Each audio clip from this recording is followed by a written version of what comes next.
Good evening and welcome to Spooky South Coast. Tim Weisberg here, along with the silent assassin Matt Costa, Stephanie Burke, and guest host tonight, John Brightman. We are here to talk with you about the paranormal, as we are each and every Saturday night. We are streaming live on Spooky TV at SpookySouthCoast.com, as well as on YouTube, not on the radio. College football. So tonight, you have us just over the internet, which means we can say whatever we want. And we will. We'll say all kinds of things that we're not supposed to. That's what we do here.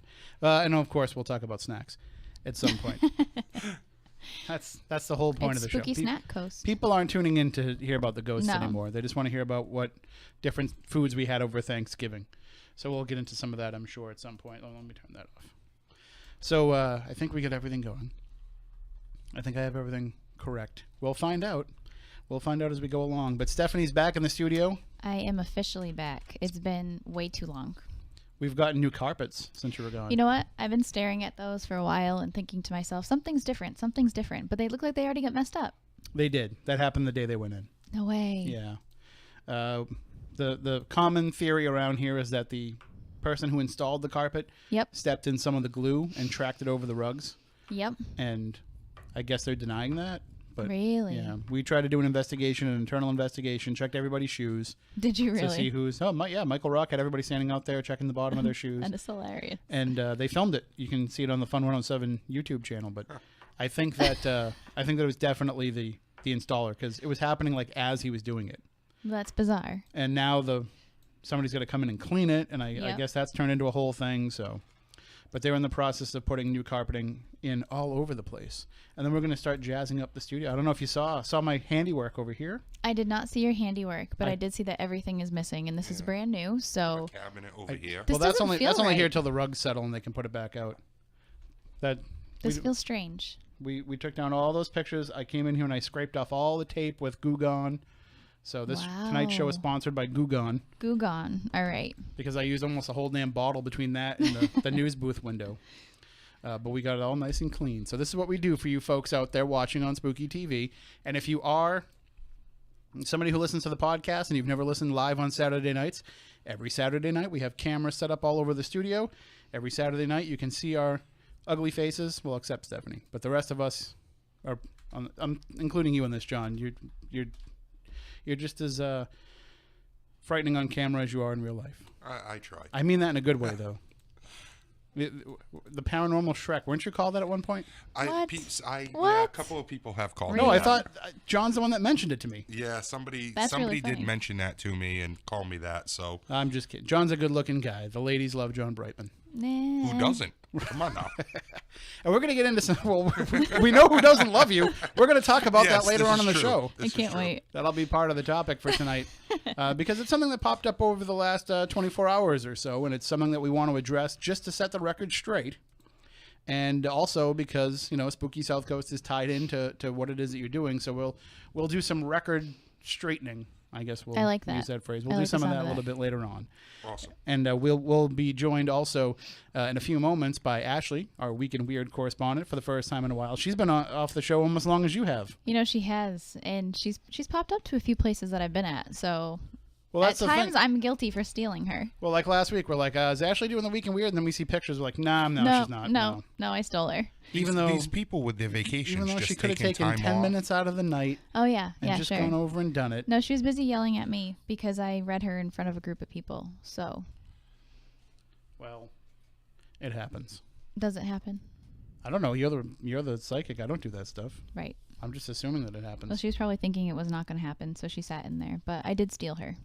But even though we are streaming on YouTube, you can still call in during the show at 508-996-0500, 877-996-1420.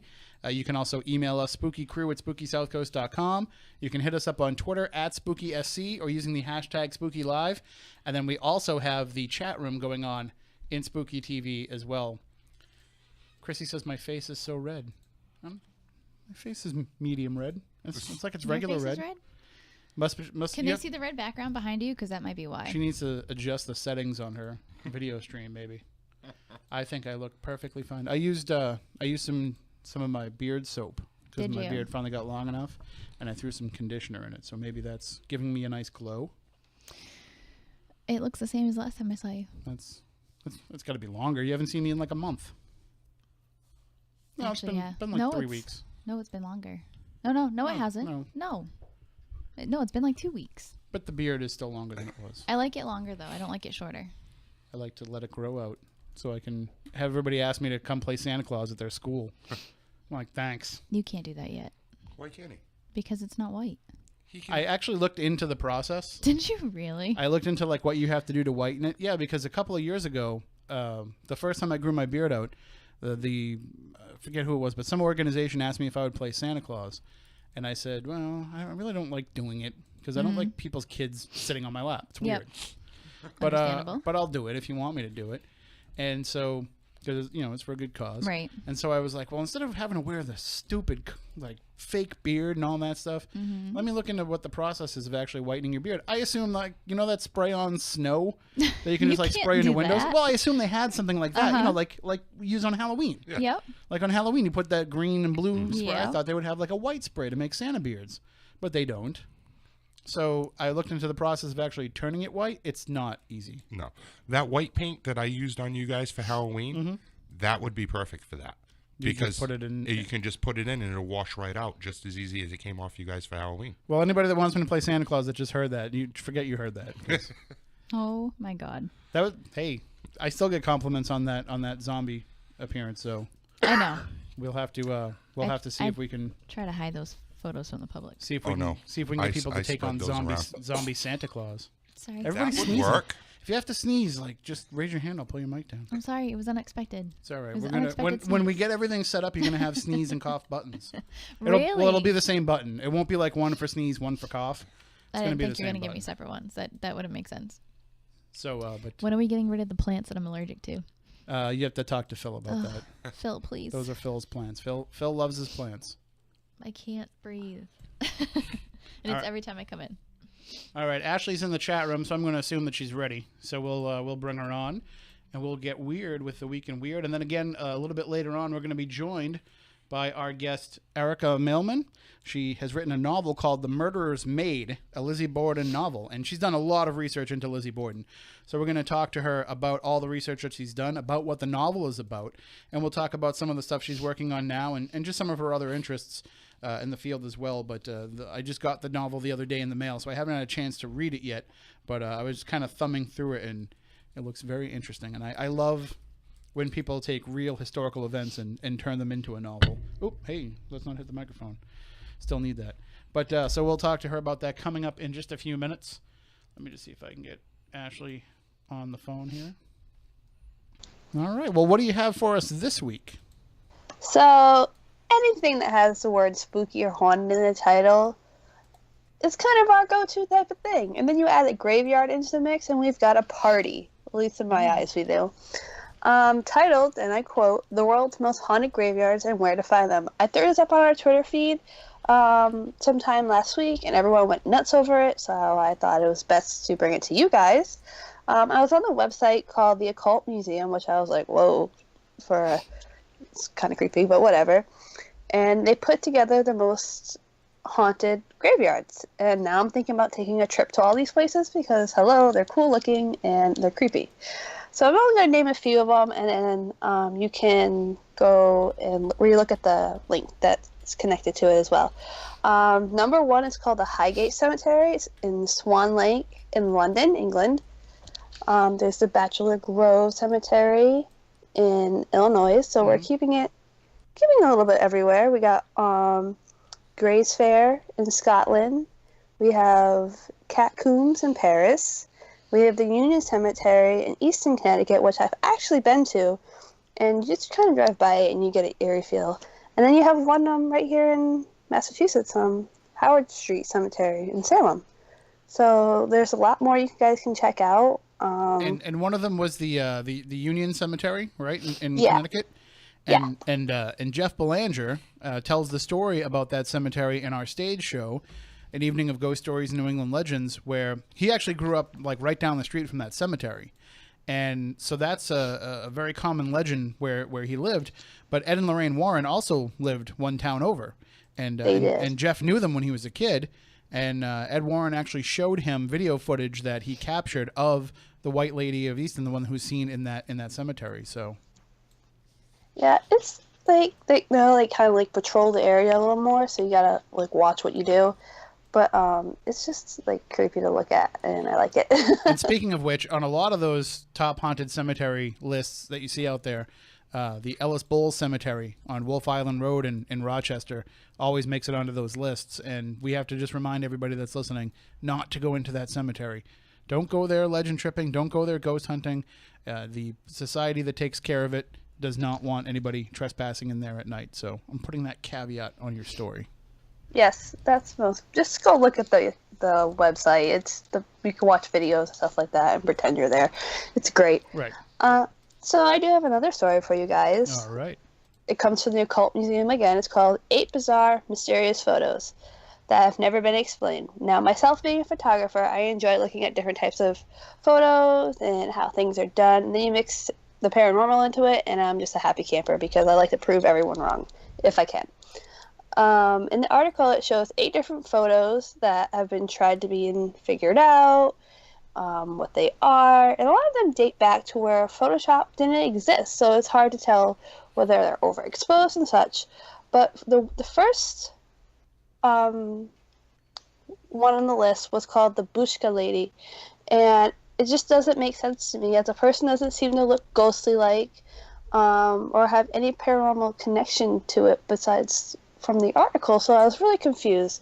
It stated that the Bushka Lady is nicknamed to give to the unidentified woman present in the early 1963, right before the assassination of President John F. Kennedy. The woman appeared in numerous films that was captured in the final moments of Kennedy's life.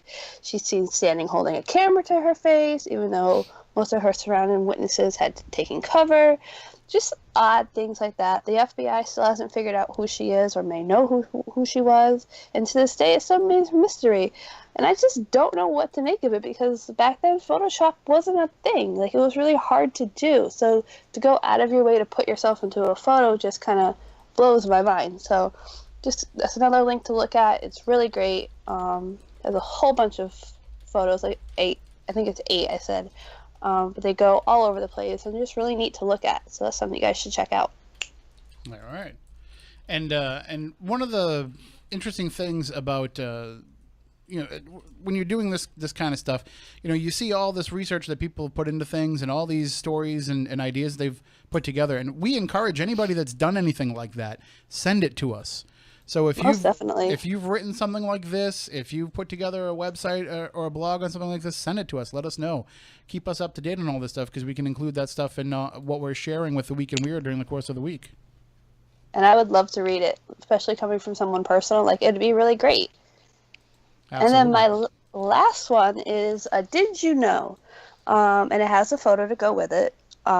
This makes me want to investigate the White House even more. It says, did you know Abraham Lincoln's ghost is the most popular ghost story in the White House? Lincoln's ghost is said to haunt the White House since his death and has been reported by over 20 different employees, residents, including First Ladies Harry and Truman, Teddy Roosevelt, and Winston Churchill. Now, you can imagine what's gone on in the White House over the years. So you add all of that stuff together, and you probably have like a really good paranormal hotspot because you just don't know what lurks around each corner. So, yeah, it's pretty cool, I think. So I'll throw that up on our Twitter later tonight, and you guys can check that out. And Matt's got the Did You Know up on the screen right now. There you go. See? And while you're also checking that out, you can check out our YouTube for our past shows, Instagram and Twitter, Facebook, to stay up to date with everything we do spooky. All right. Well, thank you very much, and we'll talk to you next week. Yes, you will. All Bye. Right. Have a great night. You too. Bye-bye. That is Ashley Turner, our Week in Weird correspondent, and we will definitely talk to her next week now that we can tell her how to talk to us even when she's out and about. And Stephanie can remind her how to do all that stuff. I will, for sure. So that, just if she can, it's not like she has to pull herself away if she's busy for doing it, but the people like the Week in Weird. Remember all those years that we stopped doing it? We would get emails every week. When's the Week in Weird coming back? We got that for a long time. And I quit the Weekend Weird because I was terrible at it because I was pregnant and could barely stay awake when I started it. It's not easy to do. It's not, but especially when you're exhausted. As somebody that reads news stories every day, it's not easy. It's definitely a skill that you have to work at, and so you did give the best advice though. What's that? What did I say? I don't remember, but it was good at the time. Oh, obviously, because you stopped doing it. No, you were very good at coaching me to do it properly. I just couldn't stay awake. The biggest problem I have with reading is that people don't listen as fast as I talk. So that's on them. That's not on me. I don't talk too fast. They just listen too slow. There you go. I got 3 minutes. I got to do what I got to do in 3 minutes. Right. With the Weekend Weird, you don't have 3 minutes. You have like 10 minutes, so you can take your time. It's a lot easier that way. All right. Well, we can jump right into things with our guest because she's on the line right now with us. And again, we were talking about this a little bit earlier. This is going to take up part of the show, and then part of it will be the last half hour or so. We'll be talking about some news that popped up over the last 24 hours. But at least for the next hour or so, we're going to be talking about Lizzie Borden and about this novel and about some other work. But anything that we're talking about, if you feel like you want to call in with any questions, 508-996-0500, 877-996-1420. But joining us on the line is our guest. Erica Mailman is an author of The Witch's Trinity, a San Francisco Chronicle notable book and Bram Stoker Award finalist, and Woman of Ill fame, a Pushcart Press Editors Book Award nominee. She's a Yaddo Fellow and lives in Northern California with her family, and she's joining us on the line right now. Well, thank you for joining us. I know it's been a little while that we've been trying to bring you on to the show, but I'm glad that it finally worked out and we were able to get you on. Me too. I'm so grateful. Thank you so much for having me. Oh, well, anytime anybody wants to talk about Lizzie Borden, we're more than happy because we talk about Lizzie Borden all the time off the air. So why not on the air? It's worth bringing it on the air too. And Lizzie Borden shows, because we do this show on the south coast of Massachusetts, 20 minutes from the Lizzie Borden Bed and Breakfast.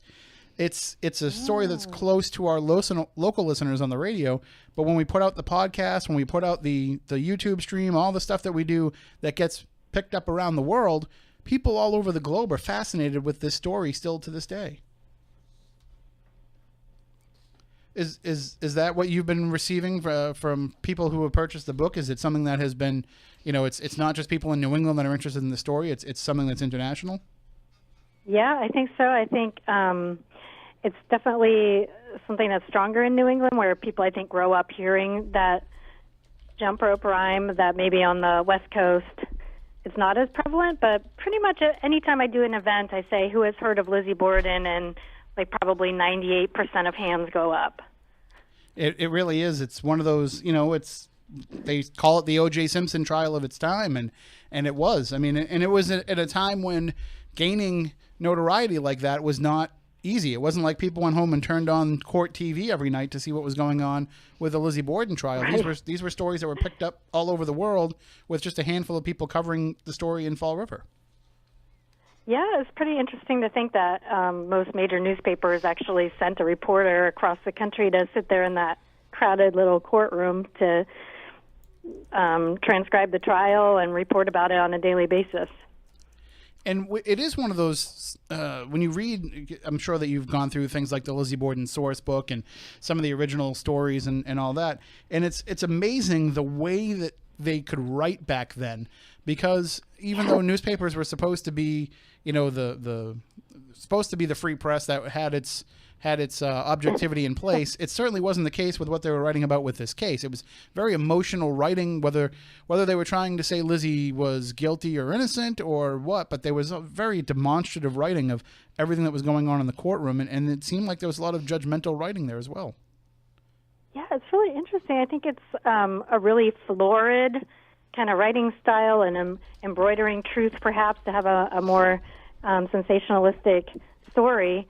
And I feel like I was just talking the other day to somebody about this, that journalism seems to have it had that period of time where it was almost like a newspaper story was sort of a cross between nonfiction and fiction, and it almost had a feel of fiction as it unfolded. And then, of course, we kind of hit the golden age of investigative reporting and fair and balanced reporting, where you really took care to make sure both sides were equally represented. And then it feels like we're kind of reverting back to a more sensationalistic form of journalism, especially since so much of our news is coming just on the ground from bloggers who are there or people who have their phone and record it and upload it, and it's just very subjective again in a way, whereas for a while there was a wonderful golden age of objective reporting, I think.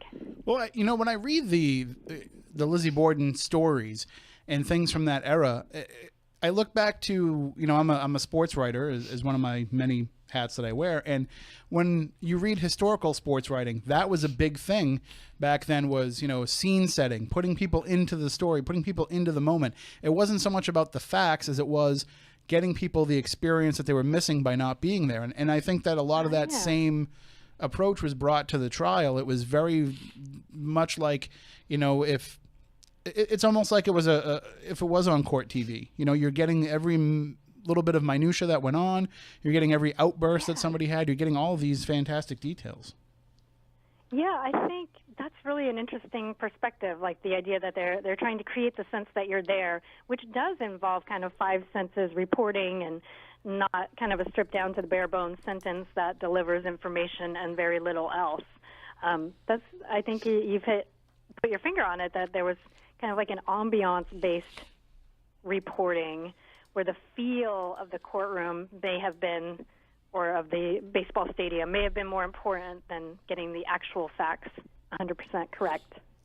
So what was it about the Lizzie Borden story that drew you into it, that sparked your interest? Was it connected to the story that you came up with, or was the Lizzie stuff already festering before you came up with the idea for the novel? Oh, I have been interested in her ever since I was a teen, and her being Lizzie Borden.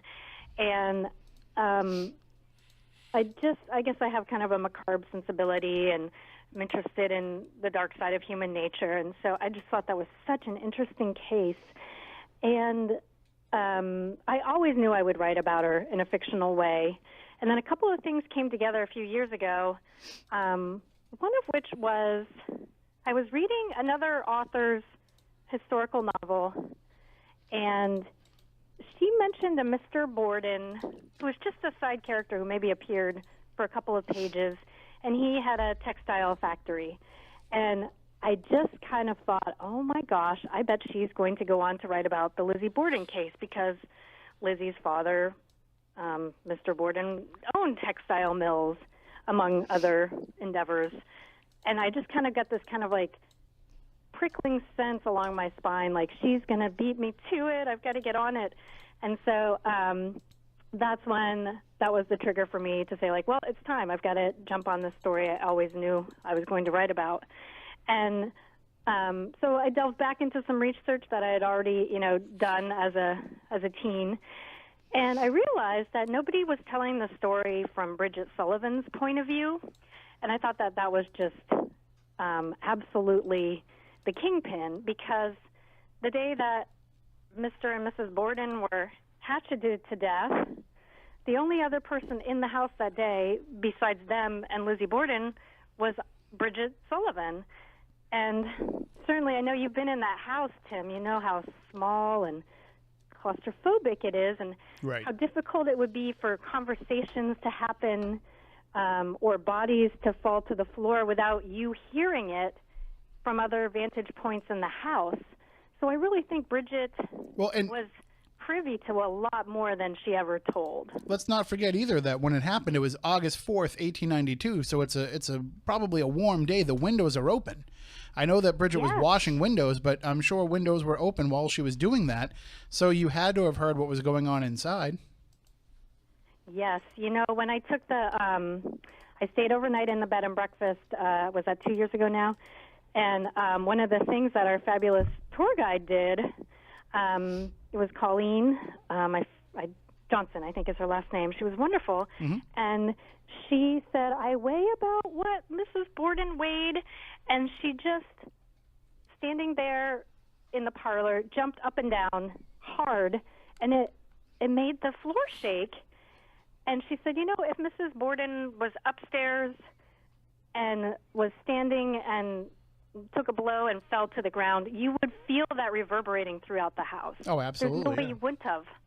And in fact, the shudder that the ground made, because she didn't tell us she was going to do that, I actually shrieked a little bit because it really was shocking to feel the ground shake like that. So definitely, Bridget, how could she not have been aware of that? I mean, if I'm there, I don't see it. When What do we're you think? when we're there doing events, you know, it's either the winter time when the heat is on, or the summertime when the air conditioning is on. So there's always some degree of noise going on in the building. And so when we're having our events, I'll be on the 3rd floor and I'll just be talking to people and walking around, and people will say to me on the 1st floor, you know, can you quiet down, or can you stop clomping around? The sound travels in that house, and as much as you can hear because the walls are thin and the floors are thin, it also seems like everything kind of just reverberates in that house as well. Yes. So imagine how it must have That was been my sense too. Yes. 1892, when you don't even have cars driving by to add into the noise. You have, you know, maybe the occasional horse and carriage coming by, but for the most part, it was a lot quieter than it is now. And if you can hear that stuff now, you definitely would have heard it back then. Oh, I totally agree. Yeah, it's just a quieter time period. And so I got really interested in Bridget Sullivan as a lens to tell the story through. And I just found so many interesting things about her through my research and the research that others who have gone before me have done. And I, of course, have to give credit to several blogs, sites, and forums online that are just incredible, laborious places. That's not the right word. Laborious in the best sense of the word, that people have really duked over these details and added their own thoughts to some research. And they're fascinating to read through, and they're a great way to fact-check something quickly. And I'm just so grateful for those sources. One of the things that really interested me was Bridget's Irishness, because I think that's part of why she wasn't questioned so closely and why her areas of the house were not investigated. You know, this was a time period when the Irish immigrants were very scorned, and the time period where there were the signs in the windows of shops and businesses saying Irish need not apply. And I mean, I think she was, you know, the Irish people were really considered lower class. And so they'd sooner question the dog about what went on than they would an Irish person. Sort of got an out in terms of not being so very closely questioned. And it's interesting to me that the inquest testimony from Bridget is missing. I would just give any kind of amount of money to have that arise out of somebody's attic and be able to read through that. And some of the sort of vestiges that we can get from what the testimony might have said come through in the trial when attorneys kind of question her about things that she previously said at the inquest, and then she changes her story on them. As you know, like when, I guess in the inquest, we can surmise that she was saying when Lizzie called her down from the attic bedroom to say someone's come in and murdered father, Bridget testified that she had been crying, but by the time of the trial, a year later, she was saying, no, she wasn't crying. And of course, the attorney wanted her to keep saying that and make Lizzie seem less cold and chilly-hearted. It definitely would help her case if she had been sobbing and crying upon discovering her father's body. But Bridget just said, no, I don't know if I said that. I don't know why I would have said it because it's not true. She wasn't crying. So I definitely wonder what else is in the inquest testimony that she went back on later. And Bridget would have been in a unique position, besides being one of the only people in the house at the time of the murders, but just in all the things that led up to it. In the prosecution trying to establish some kind of a motive, she would have been somebody who would have been there every single day, and they would have freely fought in front of her. All of these problems that the Bordens were having, they would have thought nothing about saying it out loud right in front of Bridget because, the servant was just the background. It was somebody that you didn't even give a thought to.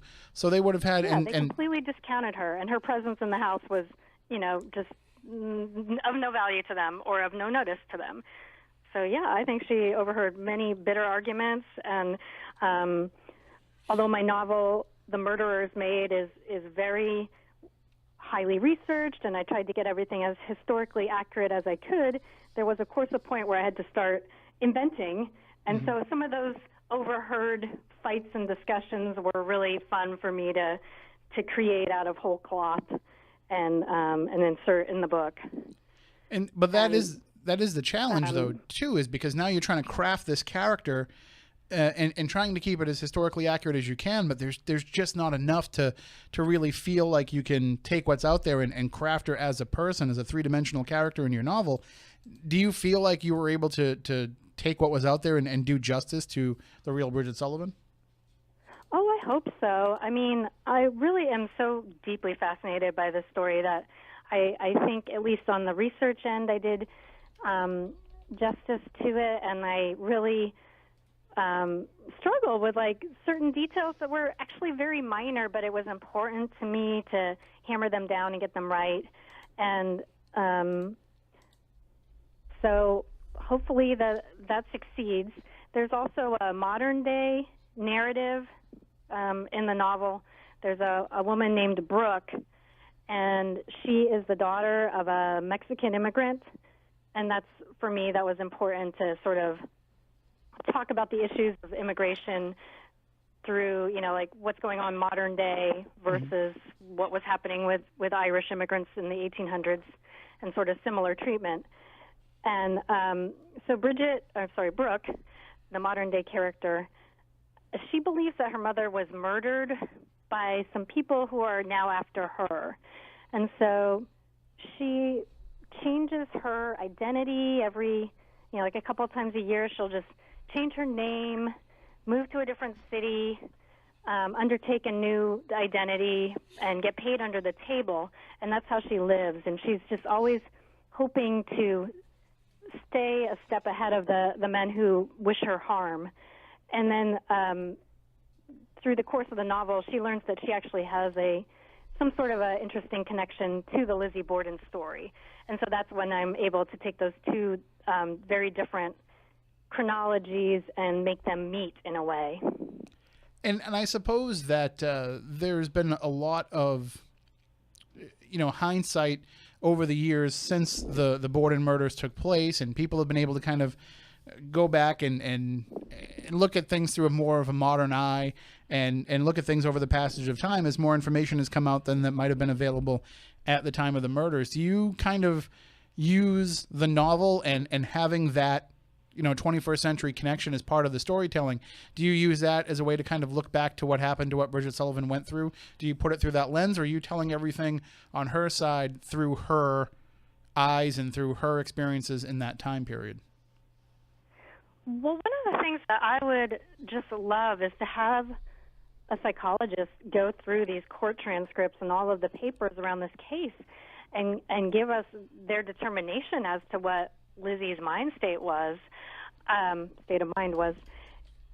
So I think what's wonderful about the plethora of Lizzie Borden novels and even the nonfiction that's out there is that everybody has a slightly different take on the motivations behind the murders, if in fact those murders were committed by Lizzie. As we all know, she was acquitted. And so that's what's really satisfying to me, is that I came up with what I felt was my historically accurate motivation for Lizzie's murdering of her father and stepmother. And I made sure that my book was in galley form. In other words, it was being printed at the printer before I ever went to another novel about the Lizzie Borden case to read it, because I didn't want to be swayed or subconsciously influenced by other authors' ideas of what her motivations could have been. So I wanted to do it cleanly, and then once I had mine sort of packed up tight, then it was really fun to go and start reading back through some of the recent and older novels about Lizzie. I'm sure you've read pretty much everything that there is out there. And there's so many different theories, so many different ideas, so many different possible motivations.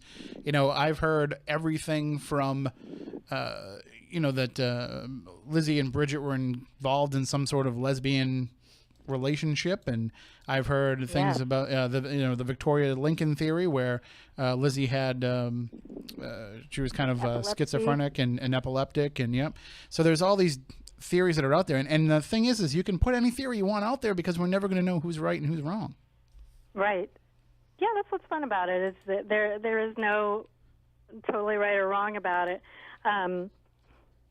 I've heard that the movie that filmed this year, and we're waiting for it to be released, does take that tack that Lizzie and Bridget were involved romantically, and that was part of the motivation behind the murders. It's a salacious story. I didn't take that tack. It's really interesting to me to see how some portions of the case that are kind of important, you just decide not to use it, or you sort of give it low impact in your book. For instance, I've also seen it the other way, like things that I felt like were really key components, and I really devoted chapters to it. Others just kind of, glance at it and let it go. One of those things for me was the incident where Lizzie laughed on the staircase as Bridget was trying to let in Mr. Borden, while Mrs. Borden was already lying dead on the guest room floor. And to me, that was the single most chilling detail of the case, was that she's just standing there for no reason, like a mad woman, laughing in full view of, if she turned her head and looked, of Mrs. Borden's corpse. And so I used that scene, and the book sort of circles around and touches back on it a couple of times. And yet, when I read other people's books, sometimes they don't seem to find that particular detail as compelling. And vice versa. I've read some books where I was like, oh, that's kind of cool that you picked up on that and amplified it and made it larger, whereas I just decided not to use it that much or focus on it. It is hard, though, as somebody who has researched this case myself for a long time now, it is hard to, at least from the paranormal aspect, I know when you just want to open up a transcript or somebody else's novel, maybe Parallel Lives, if you want to, use that as a source, or all these different things to help you build these characters, you're getting a lot of straight factual information, but there's been a lot of conjecture over the years. There's been a lot of stuff that has become part of the legend of Lizzie Borden that might not actually have been true, but that has just become commonly accepted because so many people just keep regurgitating it. Yes, that's really frustrating when you even find details that two different sources absolutely contradict each other over, and you're like, well, which one's more trustworthy? And I think also there's an issue with 1800s language and like what things meant, because sometimes when you're reading a court transcript and you come across a line that one of the people spoke, its meaning has been kind of lost to time, and you're like, I don't really understand what they're saying here. And it's not just a question of like the vocabulary of the time, because that's very easy to look up, but it's like phraseology or just, I don't know. And I wish I could think of a specific instance of where this happened, where I was like, it's lost to us in our year 2017. We don't understand what they meant by this. There's also the other problem where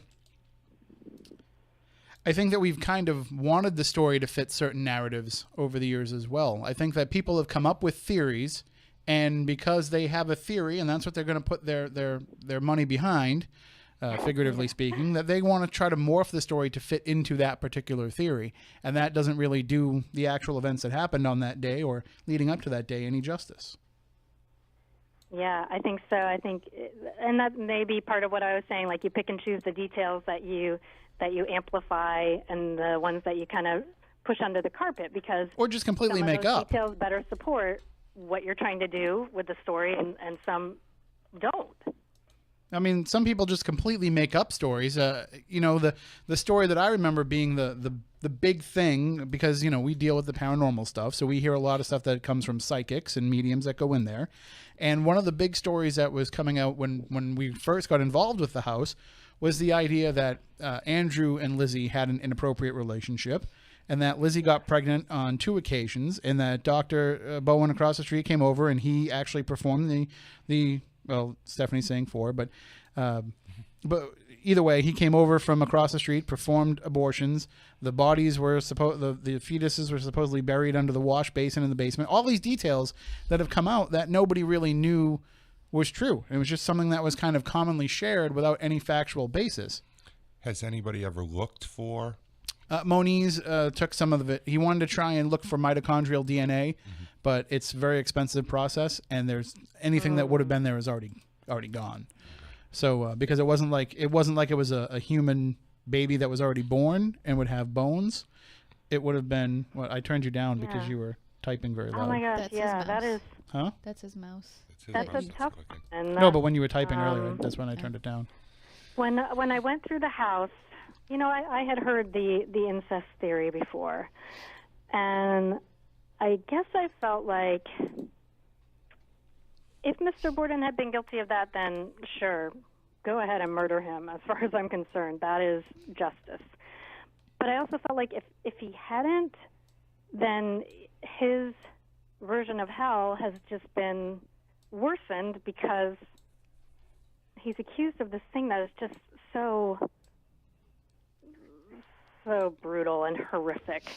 And I still think of he and Mrs. Borden as victims. And so I had felt like I wasn't going to go down that road just because I didn't know, and I didn't want to slander his name if I wasn't sure. And so during the tour guide had pointed out the nails that were the nail holes between Lizzie's bedroom and Mr. Borden's, and that several psychologists who had toured the house said, "Oh yeah, this is classic. This is textbook. There's no doubt about it." Based on that, and I asked her privately. I said, "What's the other support for that theory?" And she said, "The ring that Mr. Borden wore that Lizzie had given him, and that Hiram, that relative of theirs, had said that they had an unnatural and too close relationship. That those were the 3 bits of evidence." And I don't know how you feel, but I just didn't think it was enough for me to dive into that. Well, So I mentioned it in my author's note. I mean, that's the happy thing about historical fiction is you can always sort of explain things in the end, like, why did I choose not to go this route? I want to acknowledge that I was aware of this theory, but I didn't want to write it into the novel. The author's note is just such a great tool for letting readers know. I mean, sure, when you're dealing with trying to present an accurate historical picture, you can say that that's not enough to go on, and I commend you for that, but it's certainly been enough for TV shows to show up and psychics to show up and paranormal investigators to show up and everybody. I mean, I know that every time I go to that house, if I mention the I word, I can cause all kinds of stuff to happen paranormally. And it doesn't necessarily mean that it was true. It just means that the idea that people are talking about it are getting the spirits riled up enough to react. Do you feel like there is residue in the house from Lizzie herself? I'm not exactly sure if Lizzie herself is there because I don't think that she would have any reason to want to be attached to it. I do think that in general ghost theory, I think the spirits of people who were murdered will stick around in the place where they were murdered just because of the shock of the event that happens. But our theory, and we've been doing a lot of research into this over the last just about 12 years now, is that there's actually something darker there. And I'm not using the D word, but there's something that's like a negative energy there that's always been there before the Bordens were there. And I think that's so interesting. That's what I think is pretending to be the Bordens for a lot of people. Well, wasn't there truth that there were some things that happened prior to the Bordens living there? There were. That a woman tried killing her kids, throwing them I'm in a actually well? kind of losing you. I can't hear you right now. I think, yeah, it's we have some other folks in the studio, and I think that their microphones don't carry over the phone as well. But John, one of my co-hosts, was mentioning the story of Andrew's relatives that live next door, where the mother tried to kill her children and succeeded in killing 2 of them and then took her own life. And that happening before the Borden murders. She was related to the Bordens, though, wasn't she? She was Andrew's cousin, niece or cousin? I forget. can't remember, but she was related in. Oh, I think there's I'll try and boost it up. demonic interference. Hey, you never know. I'm here. I mean, this isn't unusual for this type of conversation about this entity either. So. Right. Yeah. Oh, yeah. When we do talk about this topic, we have some problems. That's for Right. sure. But if anybody else asks a question and you can't hear it, Erica, I'll just repeat the question for you. Oh, okay. Thank you. I was just going to say that when I first decided, well, actually, I was encouraged by my editor to go stay overnight at the house. I was reluctant to, but my editor really felt I should, especially because my modern day character does stay in the house, and there's several scenes set during that tour, so it was important for me to go. And I initially approached somebody very, very close to me to be the person to accompany me because I didn't think I could stay there by myself.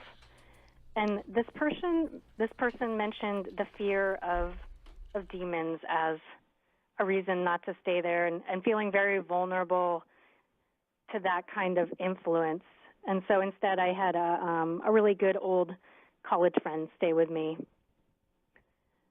And I have to say our stay was very uneventful. I did have a really horrific nightmare, which related back to the next door neighbors, the well in the basement story. But other than that, I didn't feel anything there, and I felt things other places. So you had a nightmare while you were there?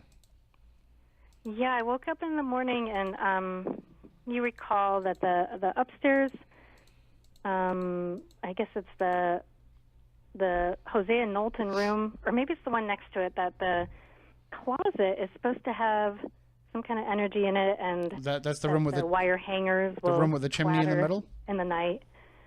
So I had a dream. I slept in Bridget's room, and I had a dream that I opened up the closet in Bridget's room, and there was a naked child cowered there in the dark, and she was, I think, 9 years old or thereabouts, which I think is the age of the oldest child who managed to escape her mother next door.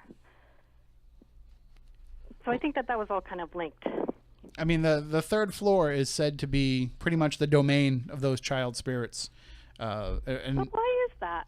I don't know. I mean, the only thing that I can think of is that it's close. It's close to where their murders happened.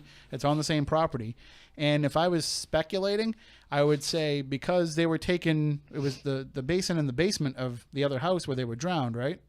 And was it outside or was it in the basement? In the basement. So maybe by staying on the third floor of that house, they're as far away from the basement as could be. It's the only thing I can think of. Or maybe whatever is there, because whatever is there, this dark thing, it definitely lives in the basement. I've seen it, I've encountered it, I've smelled it, I've gone to battle with it, and so maybe they just stay up there so that they can stay as far away from that as they can. Well, that sounds like a reasonable theory. I know that when I showed up, I was actually very relieved to be staying on the only floor of the house where murders had not occurred. And then, of course, the first thing that our tour guide says to us is, "Oh, you're staying in the most haunted floor of the house." And I was like, wait a minute. That was not my plan. And I do have to say, staying in Bridget's room, anytime anybody uses that bathroom next door, it feels like it sounds like they're coming into your room because of the way the acoustics work with the door latches. So, we pretty much shrieked every time somebody went to the bathroom in the night. Well, and because it felt like somebody was coming into our room. And Bridget's room is kind of a very odd room to be in anyway, because the way the angles go, the floor slopes downward, the ceiling slopes downward over by the closet. So you're dealing with a very much a funhouse effect when you're in that room, because you just don't ever seem to really get your bearings in there. Yeah, it makes me think of Shirley Jackson's Haunting of Hill House when she talks about how the angles aren't exactly 90-degree angles, or the house doesn't meet its corners correctly, or something like that. It is definitely an off-putting room design. And we have done a lot of, especially lately, we just did an event there. Stephanie and I did an event there, was it back in September? I think it was September 23rd, yes. So yeah, back in September we did an event there, and we called it a mixture of old school and new school investigating. And so we did some of the modern stuff with some of the modern equipment, but we also did some of the same Victorian era spiritualism approach to investigation that they would have used back then. And so one of the things that we did is mirror gazing, and we had people doing that in Bridget Sullivan's room, and there was some freaky stuff happening for people there. So that room definitely has an energy. Well, that is really scary because I used to really spook myself out as a child doing that, brushing my teeth and just kind of letting your focus go blurry as you look into the mirror. And I don't think I would have the bravery to do that in the Borden household. Well, I didn't say I did. In fact, I remember when I would use the upstairs bathroom, I would just very quickly kind of not look in the mirror, just kind of breeze past it. I try to avoid mirrors in haunted places. Keep my hands looking at the basin. Well, I do have to take a really quick break for about 30 seconds. We're going to reset some stuff with the video, and then we'll come back with more with our guest, Erika Mailman. She's the author of The Murderer's Maid, and we'll tell you when we come back in just a moment where you can pick up the book. And we'll also talk some more about her research, and we'll talk some more about what else she has coming on. So we'll be back in about 30 seconds. All right, thank you.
And we are back with more Spooky South Coast. Tim Weisberg here, along with the silent assassin, Matt Costa. And we have Stephanie Burke here and John Brightman as well. Science advisor Matt Moniz is off tonight. He's a little under the weather, so he'll join us probably next week. And we are talking with our guest, Erika Mailman. She's the author of The Murderer's Maid. It's a Lizzie Borden novel, but of course the years of research that went into actually putting it all together to make it historically accurate. And Erika, how can people get the book if they do want to pick it up? I'm having kind of a noise or a diminishment of your voice again. If you have a way to make yourself louder on your end. I think you asked me where can people get a copy of the book. Is that what you said? Yes.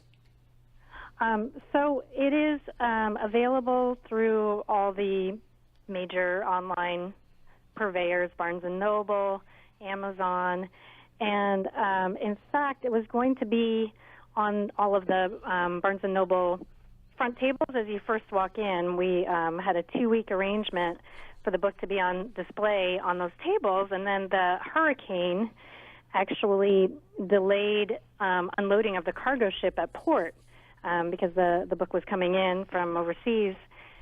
And so we had a great delay in getting physical books into people's hands, and it's only just now been sort of corrected. The book launched October 30th, and I believe my sister, who had pre-ordered through Amazon, just got her copy a few days ago.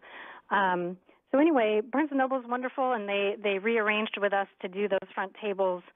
I'm not sure of the exact dates, but it will be in January.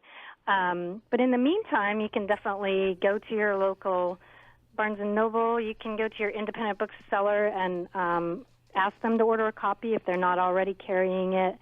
And it's also available in ebook format. But I very much recommend the hardcover because it's a beautiful artifact of a book. And part of why it was delayed coming back from overseas is that we included some extras for readers, which involve things like copies of newspaper editorial cartoons of the day, some photographs of Lizzie. Her arrest warrant is included in there. So there's some really fun, that's not the right word. There's some really interesting things to peruse in the back of the book. And it really is a beautiful book. I mean, it's Oh, thank you. when you look at it, it just, first of all, just having Lizzie stare back at you is a creepy thing. I mean, obviously, the idea is that writing about Bridget and her being the murderer's maid, the title of the book. Was there any discussion about possibly including Bridget on the cover, even though she's going to be a less visible figure for a lot of folks? Yes. There was some discussion about that, and some mock-ups that were provided to the publisher did have Bridget on the cover. Ultimately, we felt like Lizzie's gaze is so arresting.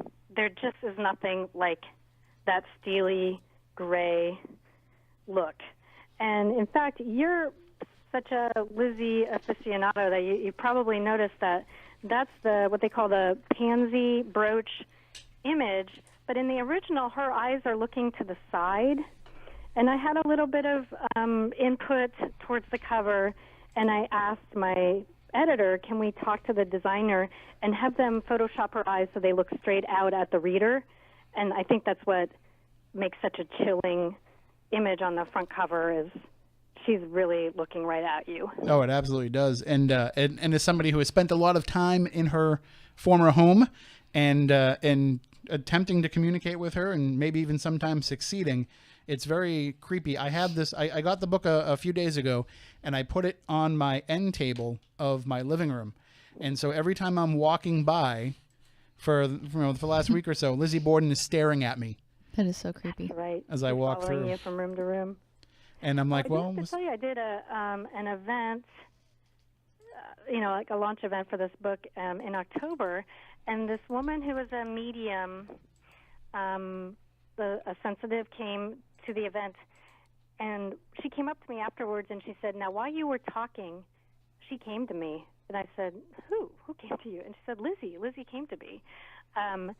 And Lizzie made a pun about the word axe being used for ask, like as if so much time has elapsed that she can now have that sense of humor about it.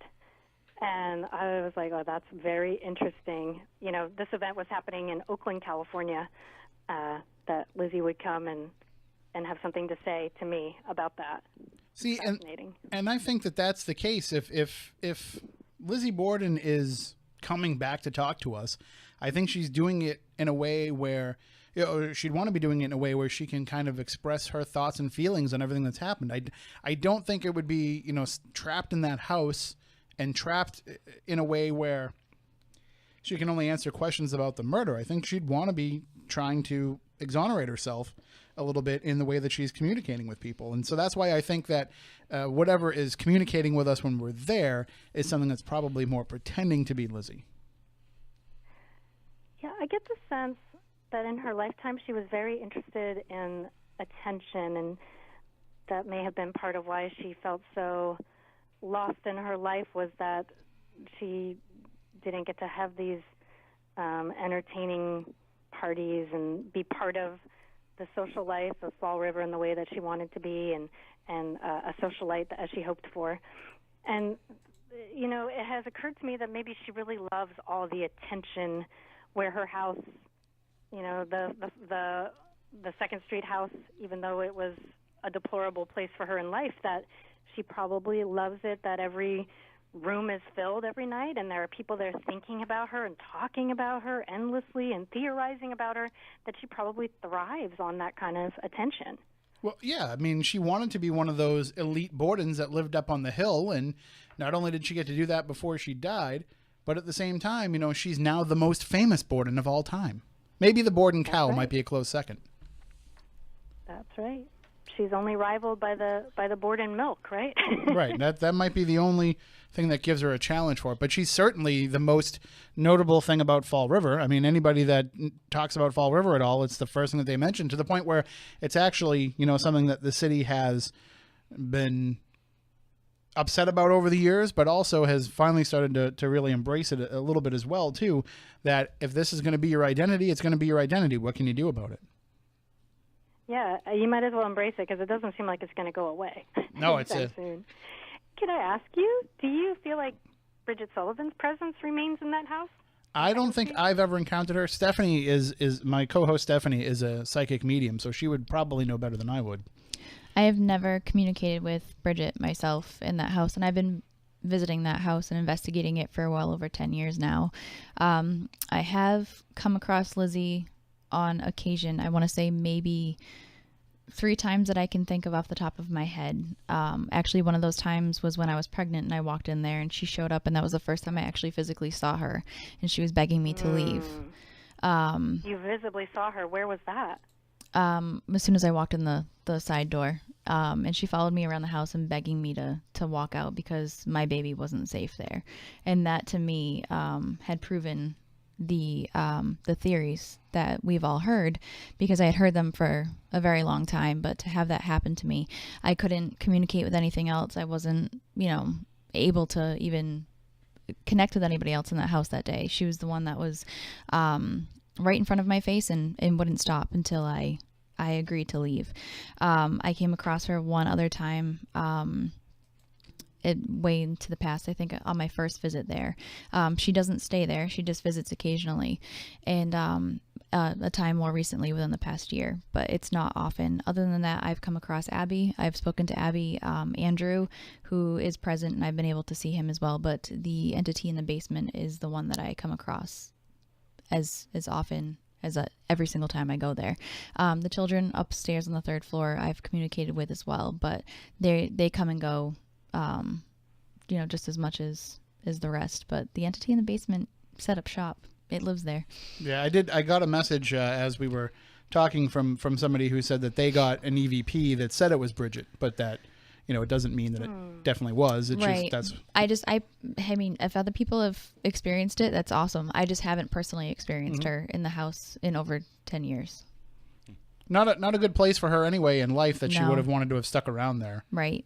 Right. Yeah, she wanted to get as far away from all of that as she could. That's what she did. To be pregnant and feel this force focused on you in that way. You must have felt very protective of your child. Oh, absolutely. I mean, I wasn't afraid going in there. I mean, as much as other people were afraid of me going out and investigating and doing everything, I would not have put my child in harm's way, period, ever. So I felt fine walking in, but it was definitely a interesting and freaky experience to have somebody standing right in front of you. I am able to see them physically if they choose to do that, but to have her standing there and looking at me and telling me that was a really bizarre experience. The worst part was I was only about 3 months along, so nobody I was with knew I was pregnant, which was terrible because I couldn't share it. So it was a really strange experience for me. Right. And I think that the other thing about that house too is because so many people are going in there all the time and so many people are in there talking about the murders, that it is never anything that goes away. It's never anything that settles. So it's not like all those years that it was a private residence and the McGinns were living there, and it's not like all this cool down time. It's every day Lizzie, everyday murders, everyday tours talking about what went on. So I think that whatever is there kind of wants to keep performing for that, to make sure that those people keep coming and talking about it all the time. I think it feeds off of the energy that walks in and out constantly too, because it's always fresh blood. It doesn't seem like anybody's seeking any kind of catharsis or closure, right? It's ongoing. It's going to keep going. Well, and I mean, I guess you can look at that twofold, that in one way, we're never going to know what happened, and so that's never going to close all wounds until the whole story could get out. But then the other part of it too is, in a way, what we're all doing, what the house is doing in running tours and being a bed and breakfast, that having that mystery continue and having that activity continue is beneficial. It's what we want to have happen. We don't ever want to go in there and solve it, because then if we go back there the next time, there might not be so much activity. Right. So, I mean, it's a double-edged sword when you get into it. But for Bridget's role, though, I mean, she, like you said, she got as far away from there as she could once everything was over and done with the trial, and she ended up actually moving out of state and getting married, didn't she? Yeah, they say she married a man named John Sullivan and married him, but didn't have any issue from the marriage. and there's now the photograph that came to light a few years ago that's supposed to be her in her elder years with him. Yeah, she does not look like a happy individual in the photograph. And one of the things I started wondering, and I decided not to include it, was Bridget Sullivan maybe a little bit simple-minded? Because if you remember from the court transcripts, there's a moment where she was being shown a photograph of the back wall of the house, like what you would see in the back by the barn. And the attorney was pointing to the third-floor window and was saying, now, is this your bedroom window? And she just couldn't seem to identify it that way. Like there was some kind of spatial concepts that were just eluding her at that point, and she just literally couldn't confirm or deny that that was her window.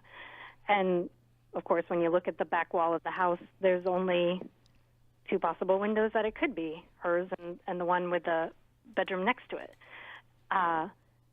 So I actually posed that to another Lizzie Borden researcher to say, like, what do you think?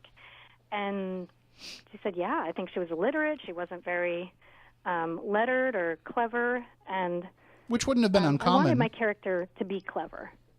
I mean, or at least to have a foundation of intelligence to navigate through all of these events. So I chose to kind of let that go. But I'm curious what you think about that, because I'm sure you've trolled through these lines of transcript as much as I have, if not way more. Do you have a sense of her as a scheming kind of person who kind of buttoned her lip to get Lizzie's approval and maybe even some kind of financial reward, keeping her mouth closed? Or do you see her more as somebody who was kind of victimized by her own inability to comprehend the things that were happening around her? I never got the sense that she was, simple-minded. I thought that she was probably uneducated because that was just the plight of many Irish immigrants of that time. I think my sense has always been that whether she knew anything about the murders in advance, which some people speculate that she did, and that if that was the case, and even if it wasn't the case, I think she just was not really all that sad to see Andrew and Abby go because of the way that she was treated. So I think she was probably perfectly fine with somebody taking an axe to them, whoever did it. And I'm sure that there was probably some discussion that if, the trial went Lizzie's way, she would be taken care of. She would get a nice severance package. Yeah, there's that legend that she was given money to return to Ireland and see her family and maybe even purchase a farm for her financially struggling family. I don't know. It's so interesting. And I also think, too, that the notion that she kind of suffered as a result of this is a little bit of a misnomer, too, because she probably got some notoriety out of what was going on by being part of the trial. So I wouldn't have been surprised if, and again, it doesn't surface now, but it could be out there somewhere, that she wasn't giving newspaper interviews to people later on after the fact, that people weren't tracking her down and talking to her about this story. And then we would maybe have a better idea of who she was as a person and how she could carry herself based on what she would have told that person. But because that's not something that's related to the trial or what have you, it doesn't show up in these historical tomes that we have that kind of bring all that stuff together into one piece. Yeah, I regret that we don't know more about her. One small detail I remember was that she sort of dolled herself up, purchased a new dress, and looked fine in the courtroom, which is kind of interesting. It shows that she wanted to look well.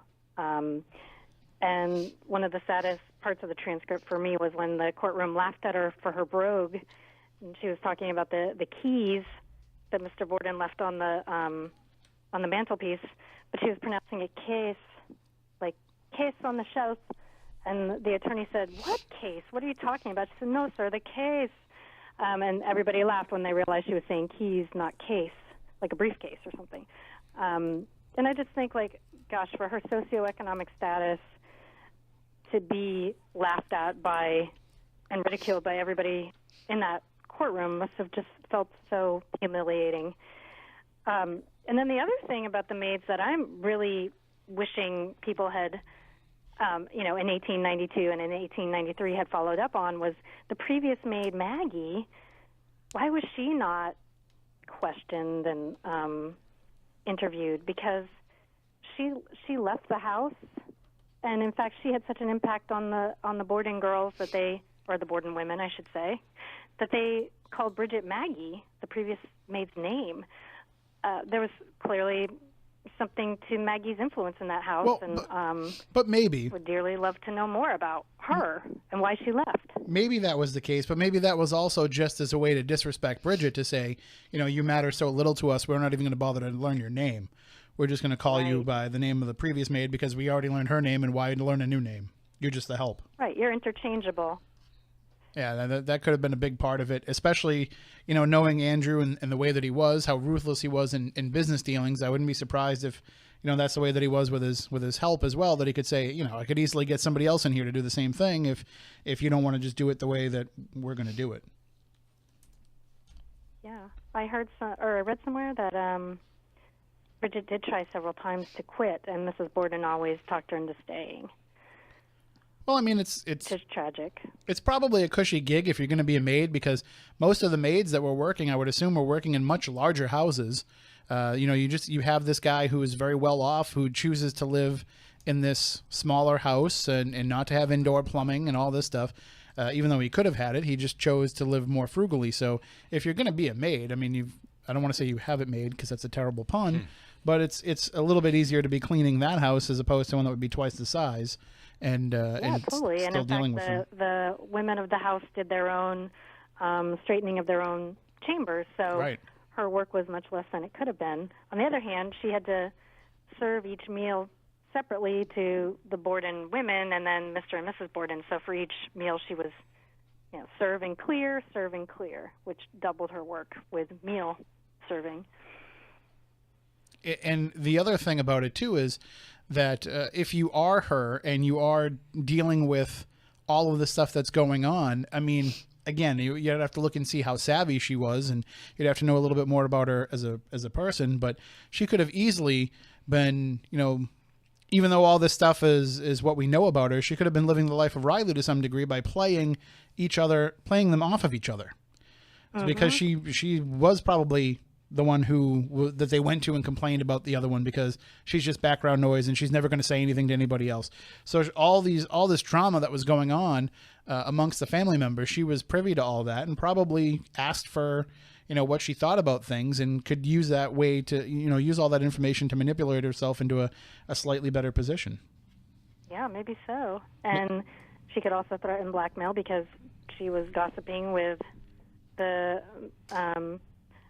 neighbor's maid over the fence on a regular basis, and she, as we've talked about at the beginning of the hour, we think she heard a lot of things in the house that they probably didn't want her to hear, as well as some of the things that they did want to. I think that's really interesting what you're saying, that they may have gone to her and vented and tried to gain a little solace from her. And gain her opinion and her backing up of you're right and they're wrong. She definitely was a repository of a lot of information. I mean, look at it like this, and again, you'd have to refresh my memory from the court transcripts and from what's out there, but did they ever address if it was uncommon for Abby to have been in the guest room at the time of the murders and making the bed and doing housework in that room? Was that something that would have been normal? Because I could kind of piece together an idea as to why she might have been doing that if it wasn't common, because supposedly one of the theories is that John Morse, the uncle, came to visit because he was involved in some business dealing where a house that who hit the microphone? You all right? That was a hard hit. You okay? It wasn't a hard hit. I scraped it.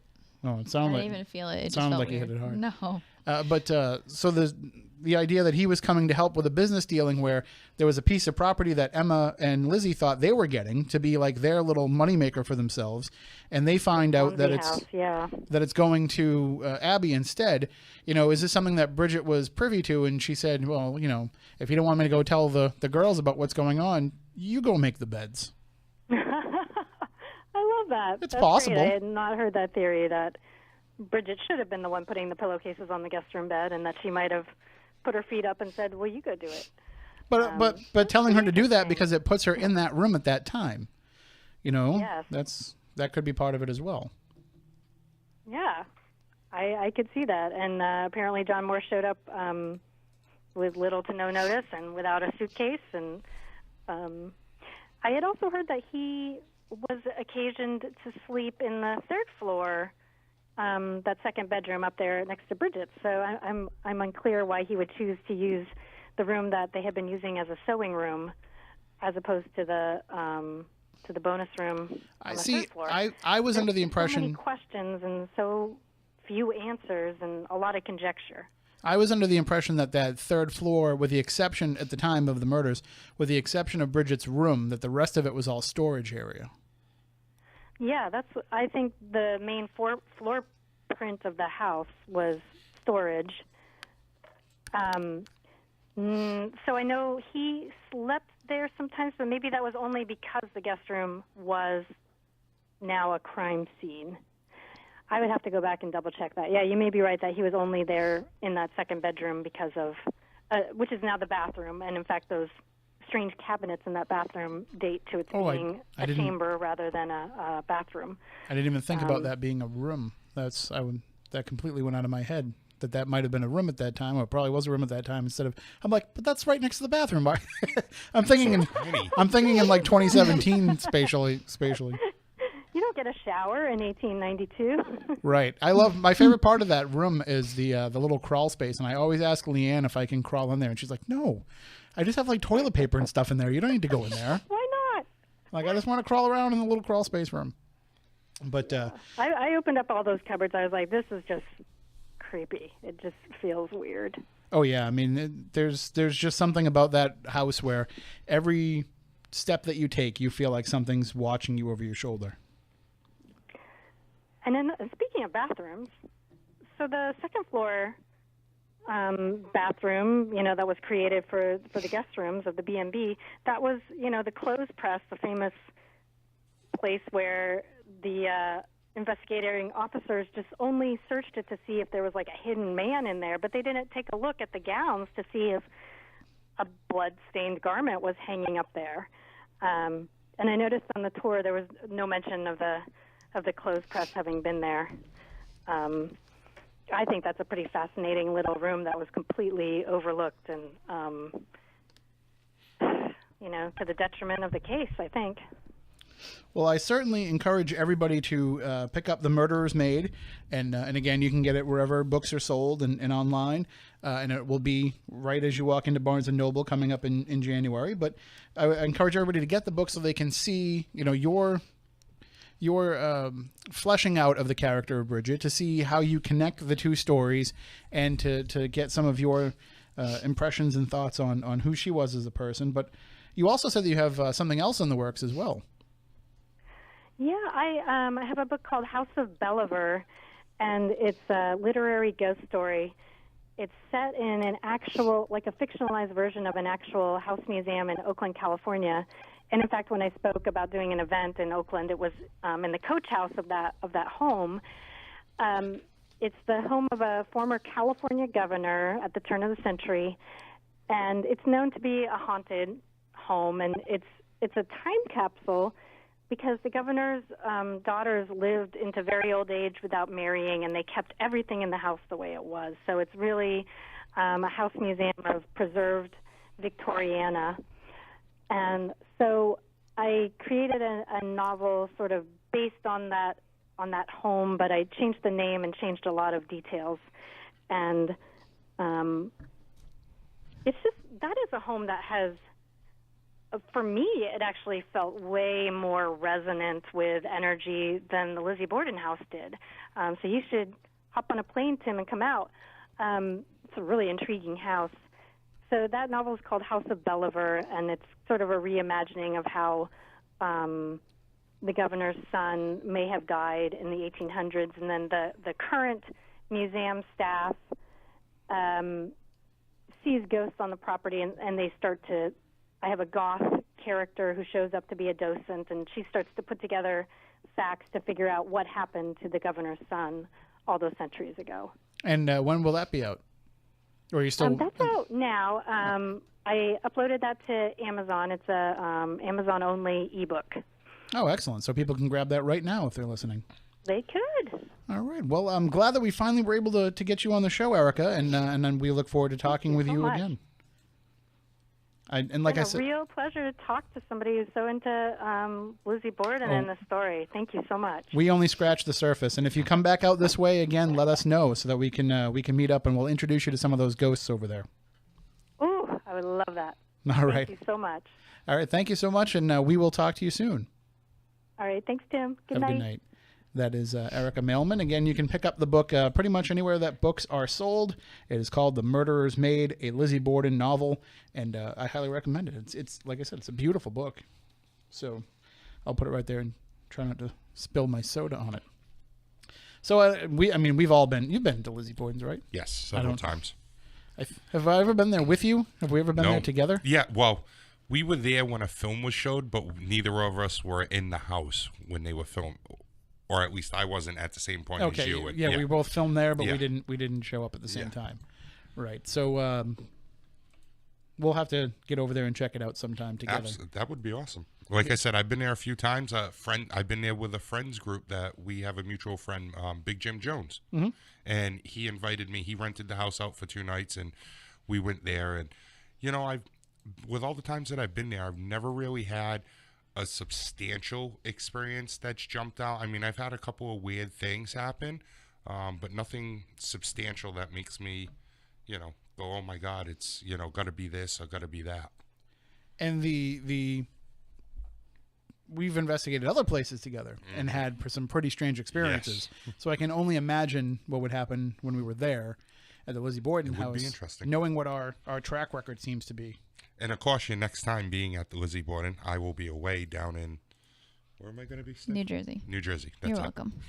Well, but you know how it works. We sneak in there all the time during the winter. I shouldn't say sneak. I mean, we have permission. Yes. Yeah, no. But when there's slow nights in the winter for both us and the house, usually we try to get over there and do some stuff because it's kind of an ongoing long-term case study for us, because it's not like we're some paranormal group that just comes one time and never comes back again. and well, just because they save, they live somewhere else, they saved up the money to rent out the house for the night. That's their one time doing Lizzie Borden. They move on.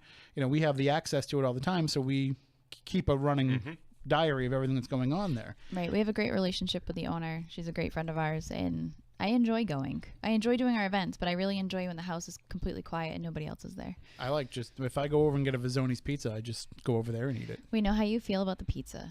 The pizza's outstanding. From where? Vizzoni's, right down around the the corner street, from Lizzie yeah. Borden's.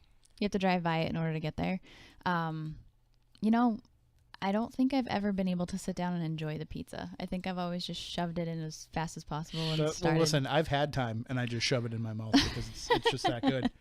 And even better is if you go to Vizzoni's to eat there. And I can plug Vizzoni's all we want because we're only streaming on the internet, so I'm not giving away free advertising. The only time I was there was when you took way too long to talk to the people that worked there, and I was going to move your car to a different parking spot, so that way when you walked out, you thought it was gone. They do love me over there.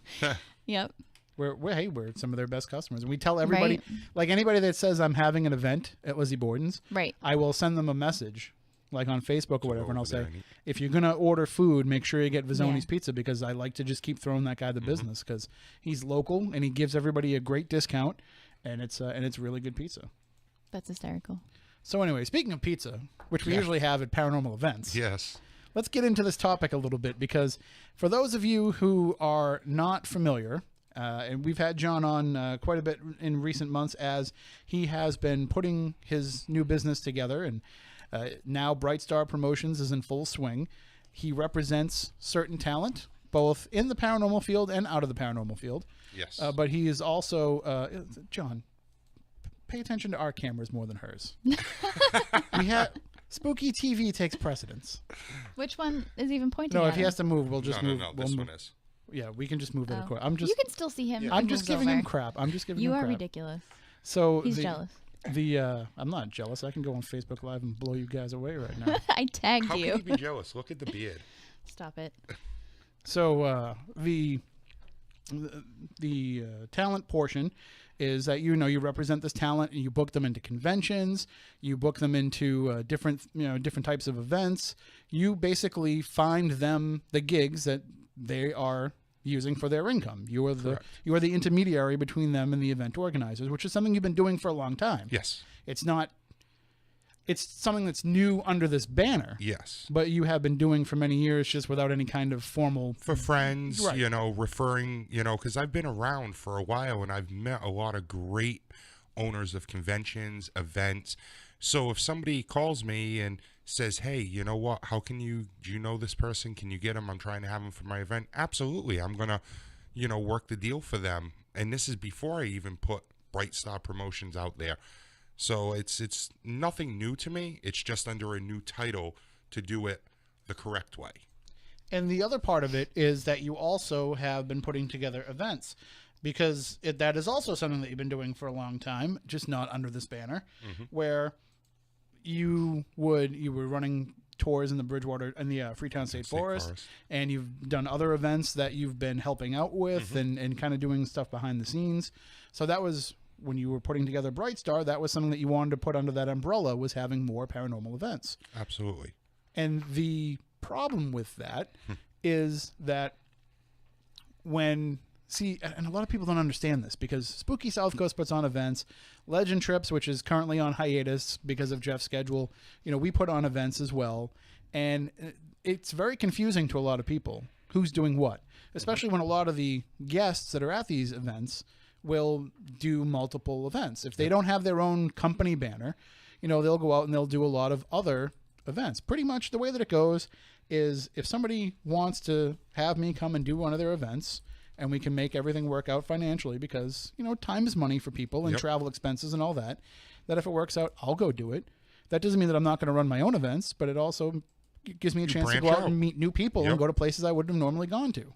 And I think a lot of people don't realize that that's part of the appeal of doing events for the quote-unquote para-celebrities, is because they get to go out and meet people face-to-face. They get to go to places that they either have been to before and want to go back to again, or have never been to at all. And if you're a Jason Hawes, if you're Amy Bruni, who I know runs her own events, but, if you're somebody who's going and doing one of these big events, the beauty part of that is you get to go and be part of the event and not have to do all the legwork. Yes. So you don't have to be the one running around, putting everything together, making all the arrangements. Somebody just tells you, you're on this flight at this time, a car will pick you up, will drive you to the hotel, and then somebody will pick you up and bring you to the event. Yep. If all works out well. And so that is a bonus for people. So they like to do these different events. But the other part of it is, a lot of this money that is generated from these events, a good portion of it goes back to the locations to keep them open and to keep them running. But for a lot of these celebrities, it's part of their income. This is true too. Because if you want to make your life being available to the fans all the time, then something has to pay the bills for that to happen. Yeah, you can't have a regular job and be there Thursday, Friday, Saturday, Sunday, Monday, or even sometimes I know there's certain people that do events on Tuesdays and Wednesdays and Thursdays. So you can't be there and have a regular job too. So that has to come somehow. You have to make that decision to say, I'm going to do this full time. And sometimes it works out, sometimes it doesn't. But you can't serve two masters in that regard, because you don't want to be the guy that can only show up Saturday and then, spend however many time you can and then have to fly out, because whether it's fair or not, you get a reputation as the guy that doesn't want to be there for the whole time. Yes. Or woman. I don't mean to specifically point out either gender, but the other problem that comes with these events is that people look at what is being done and say, well, I can do that. I can do that. I don't see anything special to what he's doing. And they don't realize the legwork that goes into all the other stuff. The legwork and also the money behind it to front up. That has to go to the celebrities. That has to go to the location, celebrities' flights, their hotels. People don't realize what kind of money that is. And it's the other problem with it, in addition to all the money they don't realize the insurance that goes into it. If you have an event where you put on food, that is not only the extra cost of food, which is, when you're feeding 40, 50, 60 people, it's not cheap. not only that extra cost, but now that actually adds on to your insurance. Yes. Because now there's the possibility that somebody could have a food allergy or choke sick. or any of that. So Yep. that's going to drive up the price. And once upon a time, we used to be able to go online and get these event insurance binders for, like $150. But then the insurance companies caught on to exactly what we were doing. And they said, well, now, wait a minute. The liability of walking around in the dark is a lot more, there's a lot more potential there for problems, so we're going to up it. So now we're paying $300-400 Yes. for event insurance. So right off the top, between whoever is handling your sales, your insurance company, the location, all that stuff goes into that. And then paying the people who actually show up and go, and, making sure that you have all the equipment that you need, and even just batteries. Yep.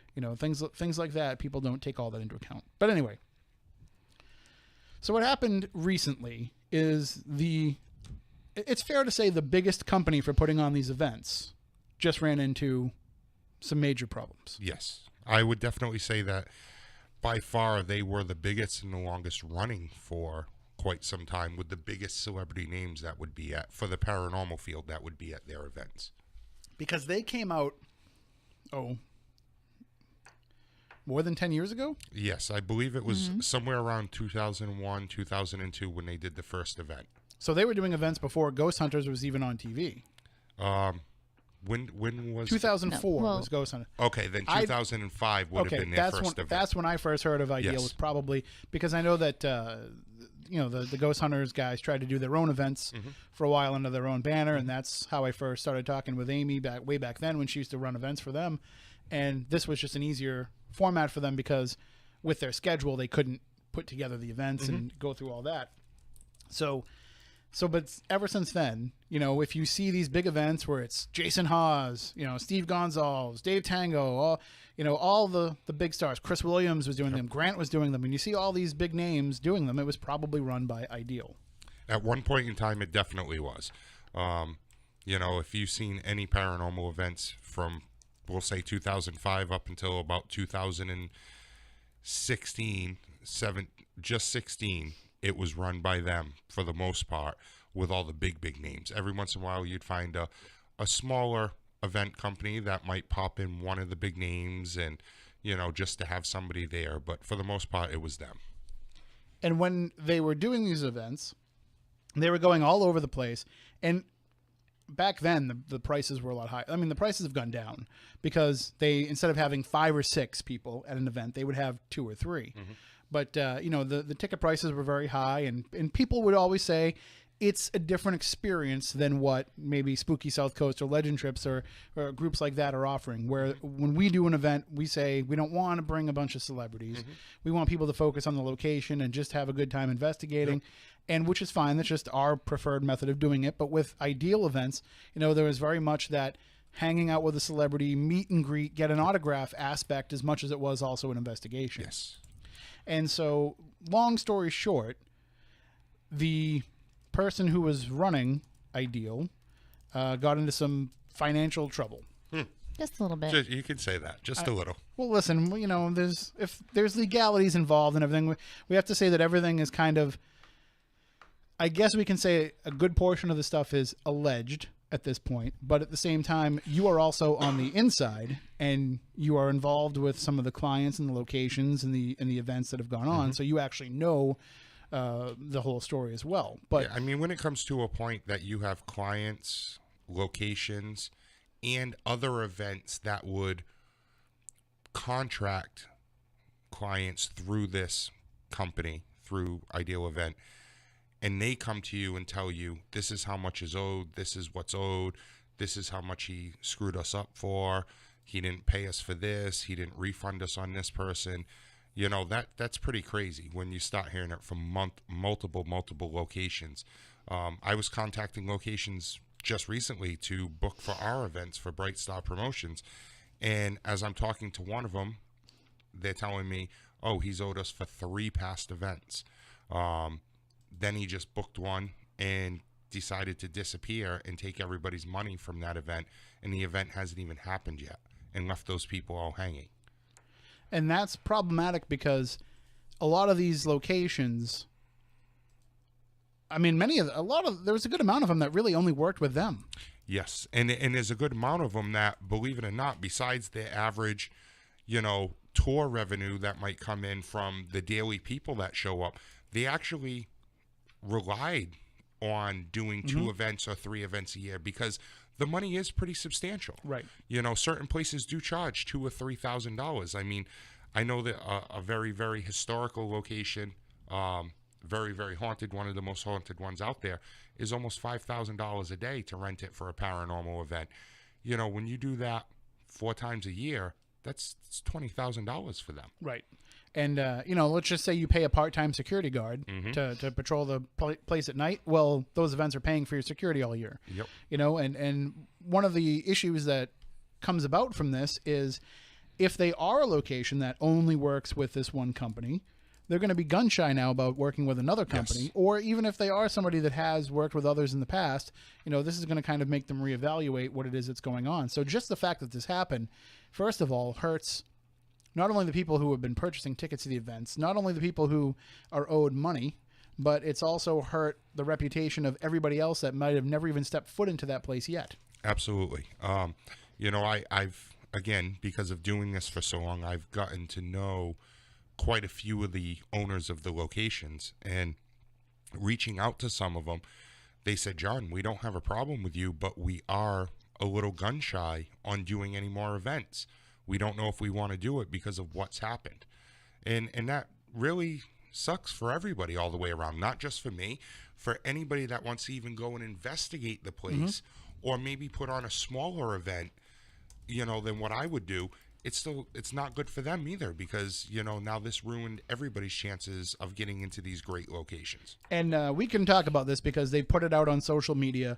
So it's not like we're talking about, inside business stuff that we know that the public wouldn't know. But some of these big name celebrities are owed tens of thousands of dollars in money that they haven't gotten. And that is, what you're basically doing is you're putting them in a financial position where they might have to say, well, I have to go get a job now just to make ends meet for my family. I can't wait for the next event to come up. And so then they have to go find another avenue for income. And now they're taken off the circuit. Yep. No, you're absolutely right. From what I've been told and what I know, it's upwards of $200,000 to $300,000 of what he's taken from clients, from venues, and from other events like big paracons that go on, that he's taken as deposits and not fulfilled his agreement to have the client there, but refused to give him the refund. So just to break it down for people that might not be aware, for some of these bigger ones, instead of the people who are in charge of putting together all of the things involved with this, just like what you would do for like a Comic-Con or something, they will contact a talent manager and say, who do you have that we can bring to this? And then you just deal with that one person, and that one person deals with, making the arrangements for everybody else and for paying everybody else and all that. Yeah, kind of like a middleman, basically. Right. And that's what he was doing for these other bigger conventions, and unfortunately, he was not fulfilling what should have been done. So, and again, we're not bashing anybody here. We're just stating the facts that are out there, just so that people are aware of the background of the story, because that's bad enough. But you would think that only affects that company. But unfortunately. I mean, if McDonald's gets found out to have horse meat in their burgers. Ugh. And don't say that. We both love the number 2. Listen. Well, the number 2 is donkey, so Stop it. It's a little bit better. But as long as it doesn't have pickles on it. Eat mass. But if we're on YouTube, I can say that. I love it. I'm gonna die. But I'm gonna die. if McDonald's gets caught serving horse meat, what happens to Burger King and Wendy's? I mean, there might be some portion of the population that says, well, geez, if McDonald's is serving horse meat, I wonder what Wendy's and Burger King are serving.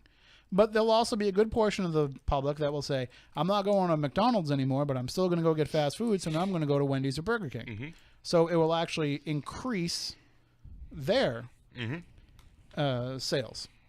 And let's even go so far as to say, McDonald's is suffering so bad that Burger King comes out with their own version of the Big Mac. Yep. And so basically they're offering the same thing, and that will draw people even more. So the point of this is that's, brand identity is a thing. Absolutely. And brand identity separates a lot of other businesses from other businesses and most other commercial ventures. But in the paranormal world, it's not so easy to have that brand identity, because people look at the cross-pollination of guests, the cross-pollination of locations. 9 times out of 10, people might not even know which company they paid when they ordered a ticket online. There's a good chance. Absolutely. That they're like, I want to go to this event with these people, click, Yep. I will buy. Yep. And so it causes a lot of problems when somebody gets a bad reputation like this. And the other thing, we've talked in the past before about how people who come in and just run events poorly, just aren't prepared, don't know what they're doing, how that hurts everybody. But when you have somebody that's outright scamming people out of money, Yep. That's something that is the people who run events poorly, for the most part, they just hurt people that run events well. Yeah. Somebody who runs an event that's a fraud is hurting the credibility of everybody. Yes. Even the person that just picks up a K2 meter and goes into a haunted location to investigate on a Saturday night, Yep. has their own reputation hurt by this. Oh, absolutely. Because in a field where people are struggling to have any kind of credibility, anything like this will call that into question. So now that actually ends up happening with you. Now, in full disclosure, you have been involved at Ideal events in the past. Yes. I was an actual talent on Ideal Event because of appearing on the different TV shows that I have, one-off episodes here, one-off episodes there. I had an agreement that I was represented by them. They would ask me to come to their events, which I became very good friends with them, just like every of the other talent that I have on my roster was very good friends with them. And we would go there and we would do what we were told. We would sit in a certain location, the groups would rotate around. A lot of times, because I was the little peon on the tree, believe it or not, I was little, even though not physically. Physically not little, Yes. but in terms of importance, It's yes. a weird oxymoron. You You're sure right. you want to do that? Well, it's true. It's more, with John, it's more of a pee up. Yeah. Okay. You got to hope for that rainbow effect. But I would go there, and this gentleman would have us there from Ideal Events, and he would kind of ask me if I would organize the whole changing of the shifts every hour, make sure people got to the right location, stick around with one group, ask them how they were doing, if they are enjoying the night. And it also helps that you're 7 feet tall and people listen to you. Yes, that does. So it worked out very well. But needless to say, that's where my involvement was. I wasn't part owner of the business. I wasn't a manager or vice president, nothing like that. I didn't get paid to do any of that except my normal fee to be there, just like I pay any of my clients. And so with this news about what's happened with Ideal and the fact that you have done events with them in the past, somehow there was a website, Facebook page, whatever it is, that decided to put out a story. Mm-hmm. And I'm not going to use their name because basically I'm not going to give them any publicity for it. But if we continue this discussion, we'll invite them onto the show at a later date. But this story comes out on I saw it on Facebook, and I'm sure that's where most people have read it. Big headline, fraud exposed, paranormal. I don't even remember the exact headline, but the picture is a picture of Steve Gonsalves. Yep. And it just says fraud, fake, all this stuff all over it.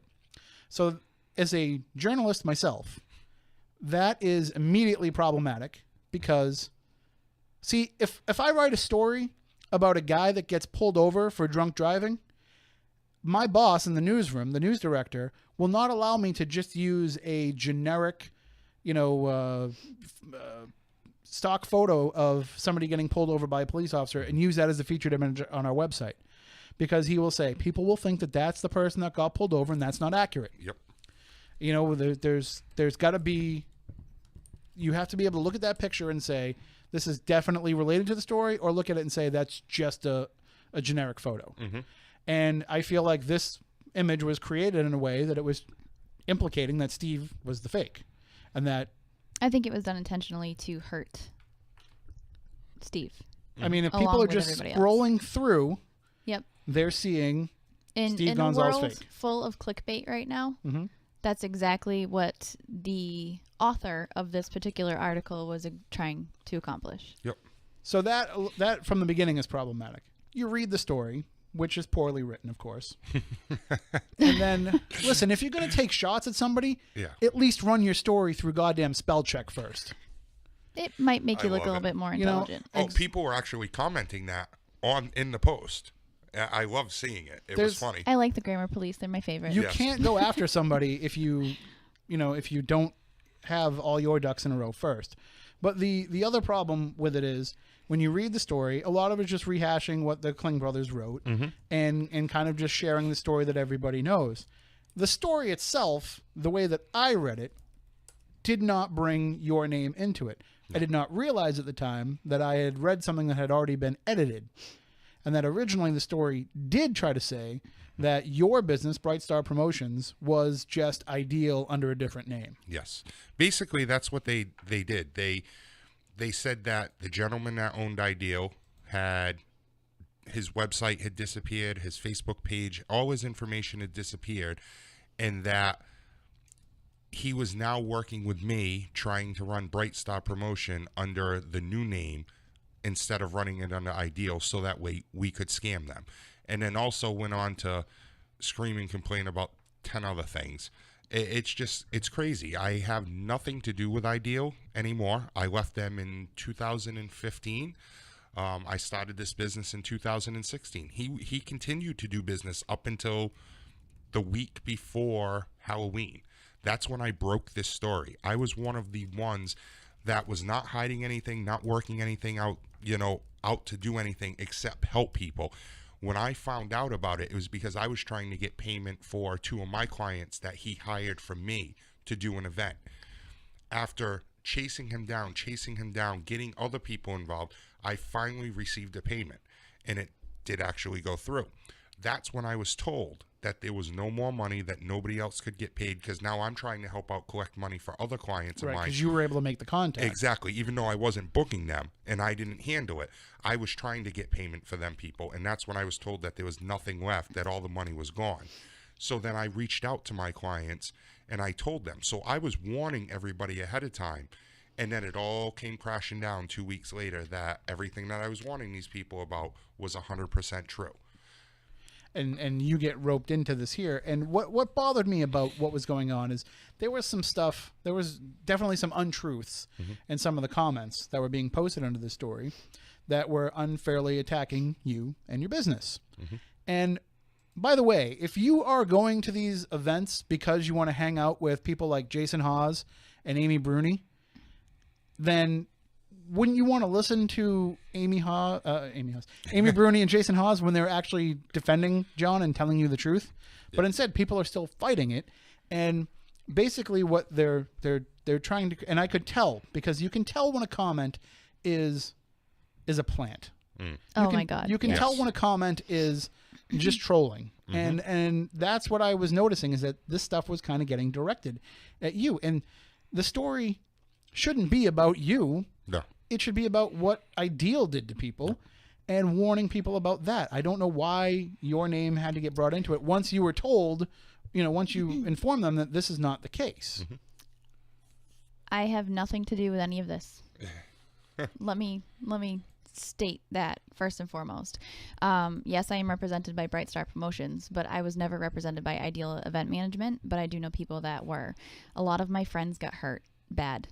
And I watched John work very hard to help protect a lot of those people and to help them and give them information that they didn't otherwise have. And he has done nothing but be kind to everyone and to help them out. And it's no surprise. They're and it's public. Barry and Brad Kling put out a very long post describing, and that was really the first way that it hit the public, was through what they wrote. Because of them, it got out there, and I applaud them for trying to help everybody. And John was in a very tough position with his new company, and I even advised him not to go out on the record to bash another company, because one company bashing another company, whether somebody did wrong or right, or it doesn't matter, or it's competition, looks terrible. We were talking about it last night over a text. We said the only time that's ever worked was for Coke and Pepsi. Correct. That was the only time it's ever worked to bash your competition and not look stupid for doing it. And joke's on everybody, because Coke and Pepsi were clearly working together with the Pepsi Challenge. So either way. I'll tell you a story about the Pepsi challenge someday off the air. All right. It's just a funny. Sounds really dirty. No, it's just a funny. It's a funny story how I pissed off the guy running the challenge. Awesome. But either way, one company bashing another company never does any good for anyone. No. And I advised him not to do this, but to contact people directly, which he did. Barry and Brad came out. They did what they did.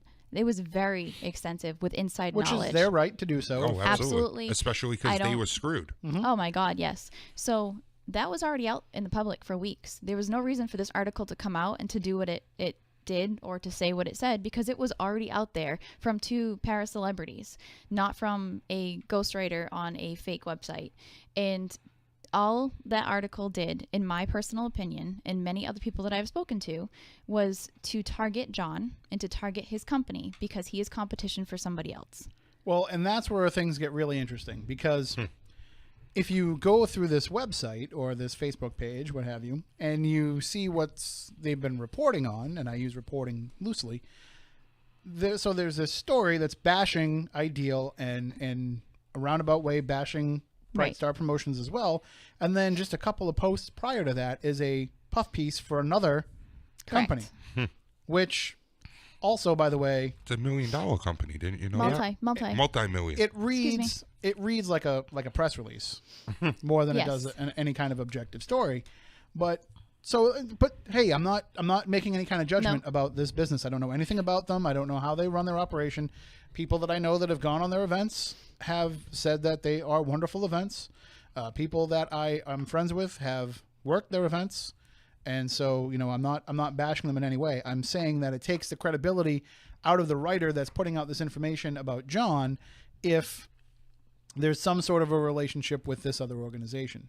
I'm not saying there definitely is. You know what, though? All signs point to that there is. I agree with you with everything.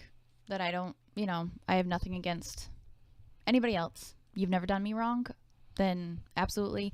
Even, and John, you know this, when somebody hates somebody else, I constantly, and people will try to warn me or everything else, whatever it might be, get in my face about it. I will say, I will not treat them badly until they do that to me. And I remain civil. To a fault, where I've actually yelled at you at some Yes. points, like, please, why are you there? Yeah. Why are you doing this? And There was actually an event that if she didn't tell me you would have been there, I would have had to drop what I was doing and drive because it was just, I'm not it was, stupid. it was not, but not being stupid right. doesn't also mean that sometimes you just don't get into a situation. I get what you're You trying can be to the say. smartest person in the world, but there's always traps that people can fall into. Oh, absolutely. Totally understand. But either way, I'm not bashing anybody else. I would never do such a thing unless you've done something personally wrong to me. However, if that were me and I owned a company that had my events and my name plastered all over this website and they were bashing another company or somebody else that has done nothing wrong, I would ask for all of my stuff to be immediately removed, no matter how much money that brought me from that website, to not be affiliated with that because it's bad business. Bottom line, it makes you look like a jerk. So It at least creates the possibility in people's minds of there Correct. being an agenda. because what's going to happen is people are going to start to turn around and blame this other company, which may or may not have anything to do with the incident. So I would have myself removed from that. I would want no affiliation with anybody that has done wrong to somebody else, period. And in business, how many times have I made a harsh decision to cut ties with someone or something because they have done something nasty to somebody else? No, it's true. I do not operate like that. I would never operate like that, and it has nothing to do with me. So therefore, I'm removing myself from the entire situation. So if that were me, that's what I would have completely done. The biggest thing was I've talked to a lot of my clients. Some of them, like you said, made posts about it, like Amy did, which she is not my client, but she is a good friend. And again, I can't thank all the people enough that have reached out and wrote down their comments, their posts about it, and back to me. But people like Amy have reached out. Jay Hawes reached out, and Jay talked to the person, and this big long story came about it, and supposedly it was going to get fixed. Now it's been fixed since then, and all they did was change one little part that says from the other That company, you own it? Yeah, that the other company is now merged with me. Basically, Right. they reworded it to make Yeah. it sound like the talent came over, so they must have. but change the story to take you out of it, but then attacked you in the comments. No, they didn't no, even do they that. didn't even take me They out of didn't it. take out. Nope, it's still in It's there. still there. They just reworded it a little Yes. differently. Well, Yes, it's crazy. It went from John owns Ideal and then switching it to Bright Star. Ideal is shut down. Yep. But now Bright Star Promotion and all the talent, the search for all the talent has now led them to Bright Star Promotions, which still is trying to say that John has an affiliation with Ideal. Yeah, and he has been nothing but transparent about his past with working for Ideal as talent, just like all the other para celebrities have done. But it still continues to bash John about his current status as a business, and he's not a legitimate business, and they can't find anything, and they filed a report with the Attorney General. They need to go back and look. Maybe a little Google search will help them, as just Google sole proprietorship and look at the legalities that come along with that, and you'll understand a lot. Listen, first of all, that's something that we only have a couple minutes because we've already gone kind of late here, but that's one of the things that I wanted to address is the attack that is on you now is that, that you're not an officially licensed and registered business and all this and that. And listen, let me just give a little bit of insight into how this all works. You don't have to be to do these events. We had the conversation this week about the different types of business, the advantages and disadvantages of both. Some people choose to go into this doing it as a sole proprietorship or a DBA, which all that a DBA means is that just means that the business name is also you. Correct. And that's how most people are doing these events.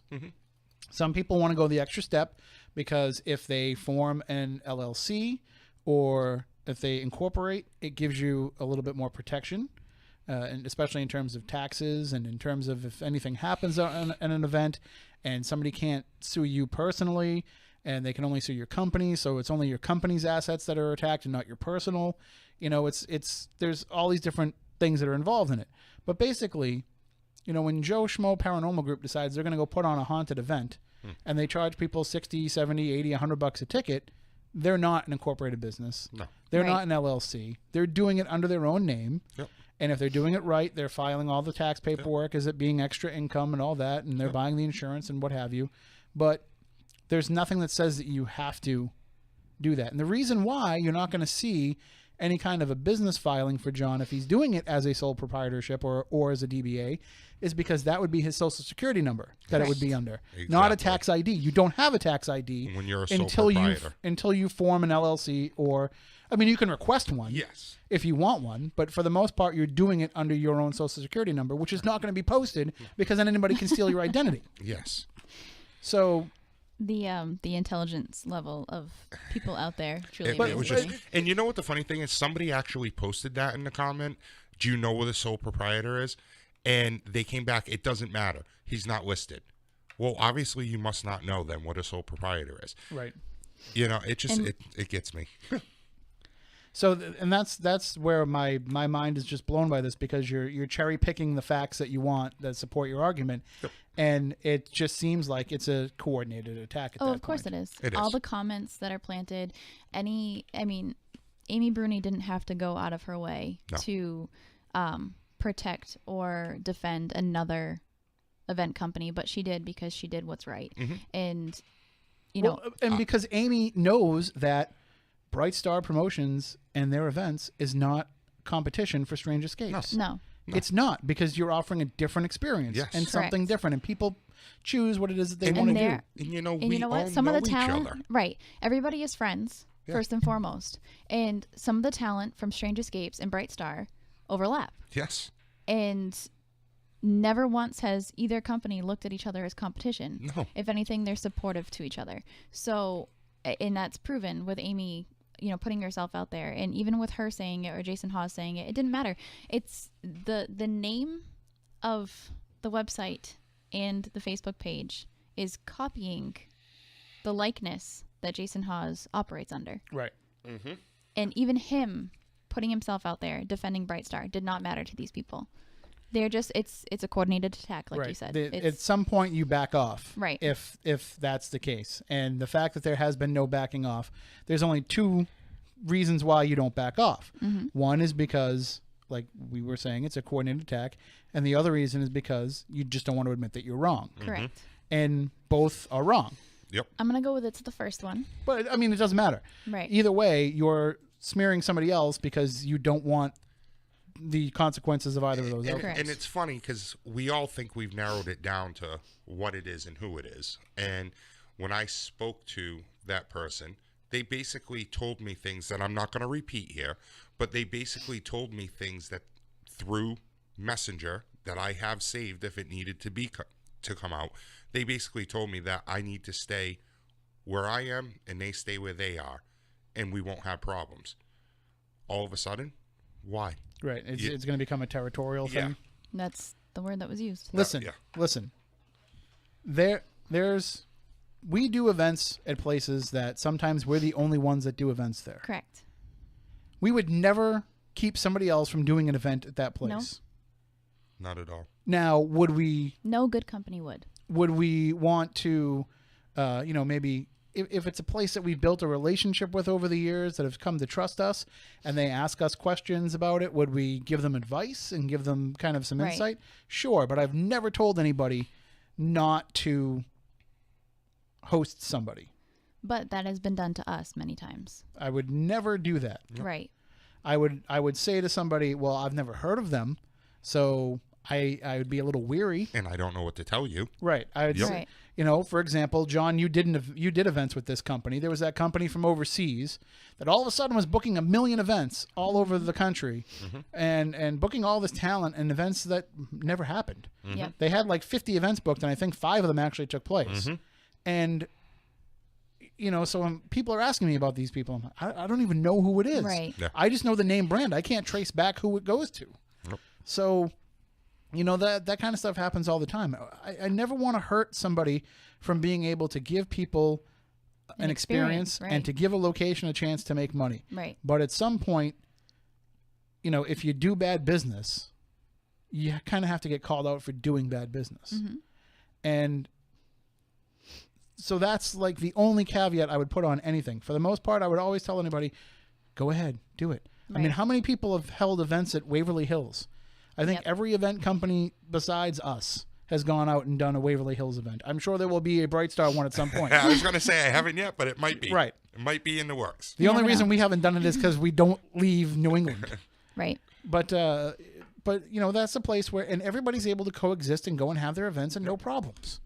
The problem comes in all this, and I don't want to bash anybody. I'm trying really hard not to bash anybody and to drop names or anything. Oh, you know how it's killing me. But the biggest problem that's going on with these events, and it's the companies that are the ones that are causing the problems, is because they want to be the goddamn stars themselves. And these events are about Ridiculous, putting yes. themselves out there and making themselves into something and using these other celebrities as a way to do it for themselves. Yep. Correct. And that's where it's a bunch of bullshit, because that's where it's wrong. Right. That's the wrong intention for doing this. Yep. That is, you want people to come and pay $100 a ticket to hang out with somebody that they should think is famous. Yep. And build up something for yourself. And it's not even like they're trying to make it financial for themselves either.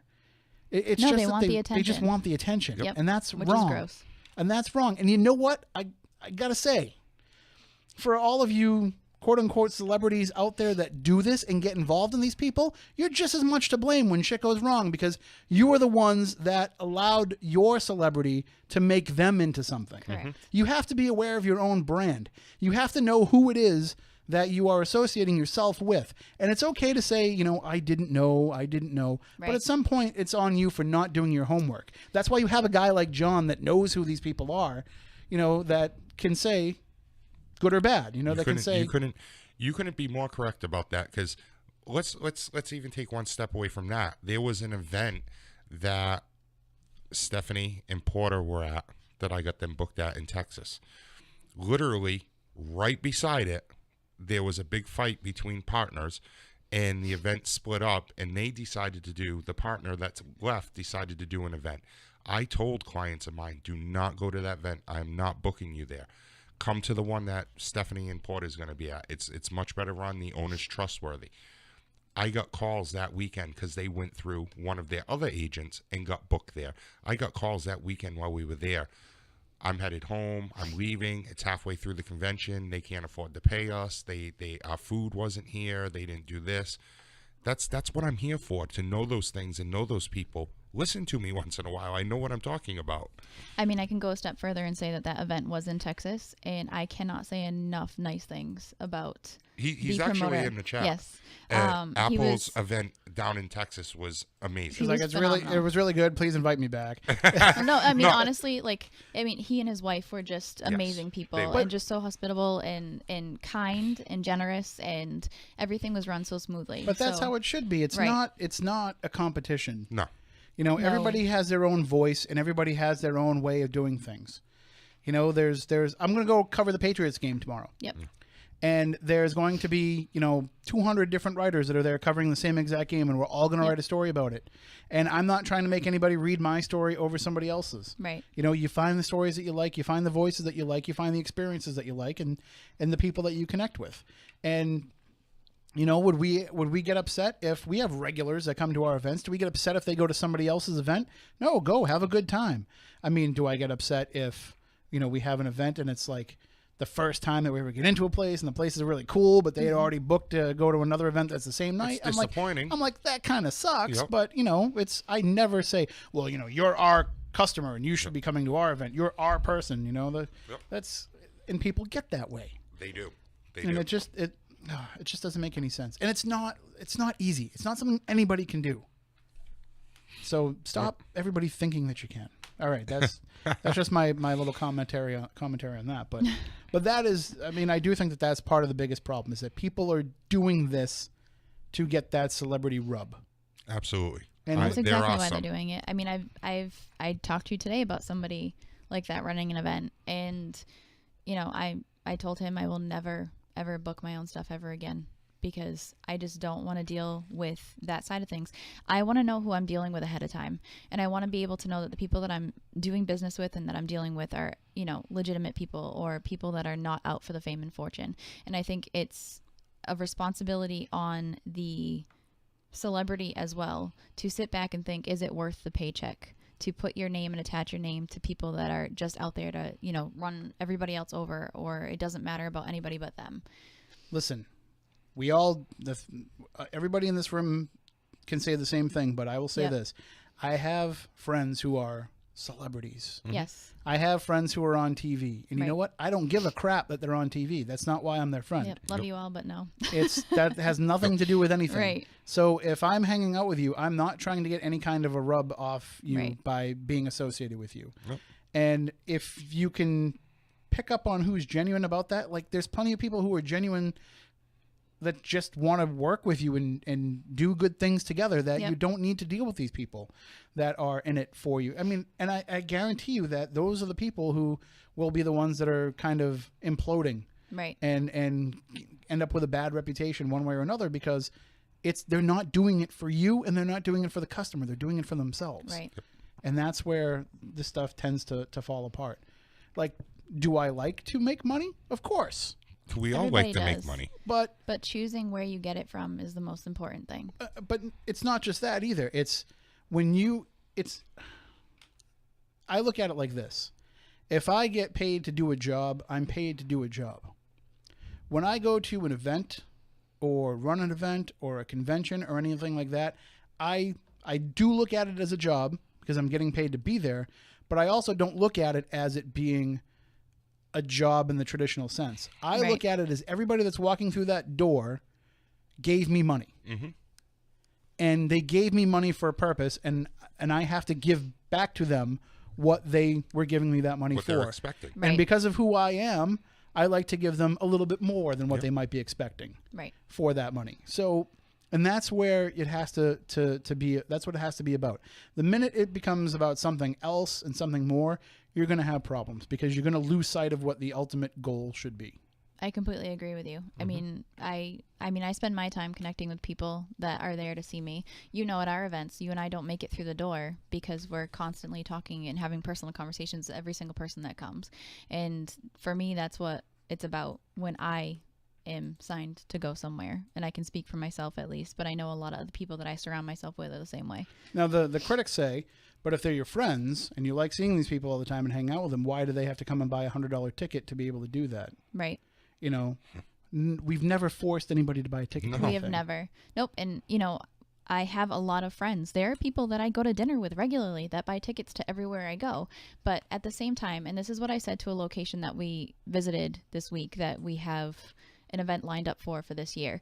I have been running events for the better part of the last decade, and with all different people. And a huge part of running these events, for me at least, is giving back to these historical locations and giving, whether it's they want a fee or they want a portion of the tickets or whatever it might be, however it's set up with any event that I do, giving back to history is so important to me. And we've done plenty of events where we helped keep the heat on for the winter for an event location that was not getting any money and funding whatsoever. That's important to me. Helping people and helping history is important to me. When the events that we do are part of their annual budget, Yep. That's when you know Yes. that you're making an impact. Yep. Just want to address 2 quick comments in the chat Okay. room. One is Maddie mentioned about it being time for para-unity. Para-unity is a myth. I don't want to get involved in all that right No, now not because just we've already gone overboard, but let's just say Forget all there's that. never going to be Right. unity. There just has to be respect. I agree. Burger Everybody King just needs and to- McDonald's don't work together, but they respect each other. Correct. Somebody said this WBSM endorse North Face. Oh, no. They're working on getting that sponsorship for 7. And then the other comment that I want to address is Scott mentioned that the location is the celebrity, and that's Absolutely. Agreed. Absolutely. That's I when- agree too. the very first phone call that I Yeah. ever had with Jeff Belanger about Legend Trips, which essentially predated Spooky South Coast events. We did a couple Spooky South Coast events, but Jeff was involved. They were basically Legend Trips before we Right. had the name. And the first thing that he said was, what if we started doing events, but instead of it being celebrity based, what if the location was the star? And I said, I wouldn't want to do it any other way. Right. And so that's the way that we've looked at all of these, because you're in this awesome historic place. That should be your focus, not Yep. about who you get to hang out with, who you get an autograph from.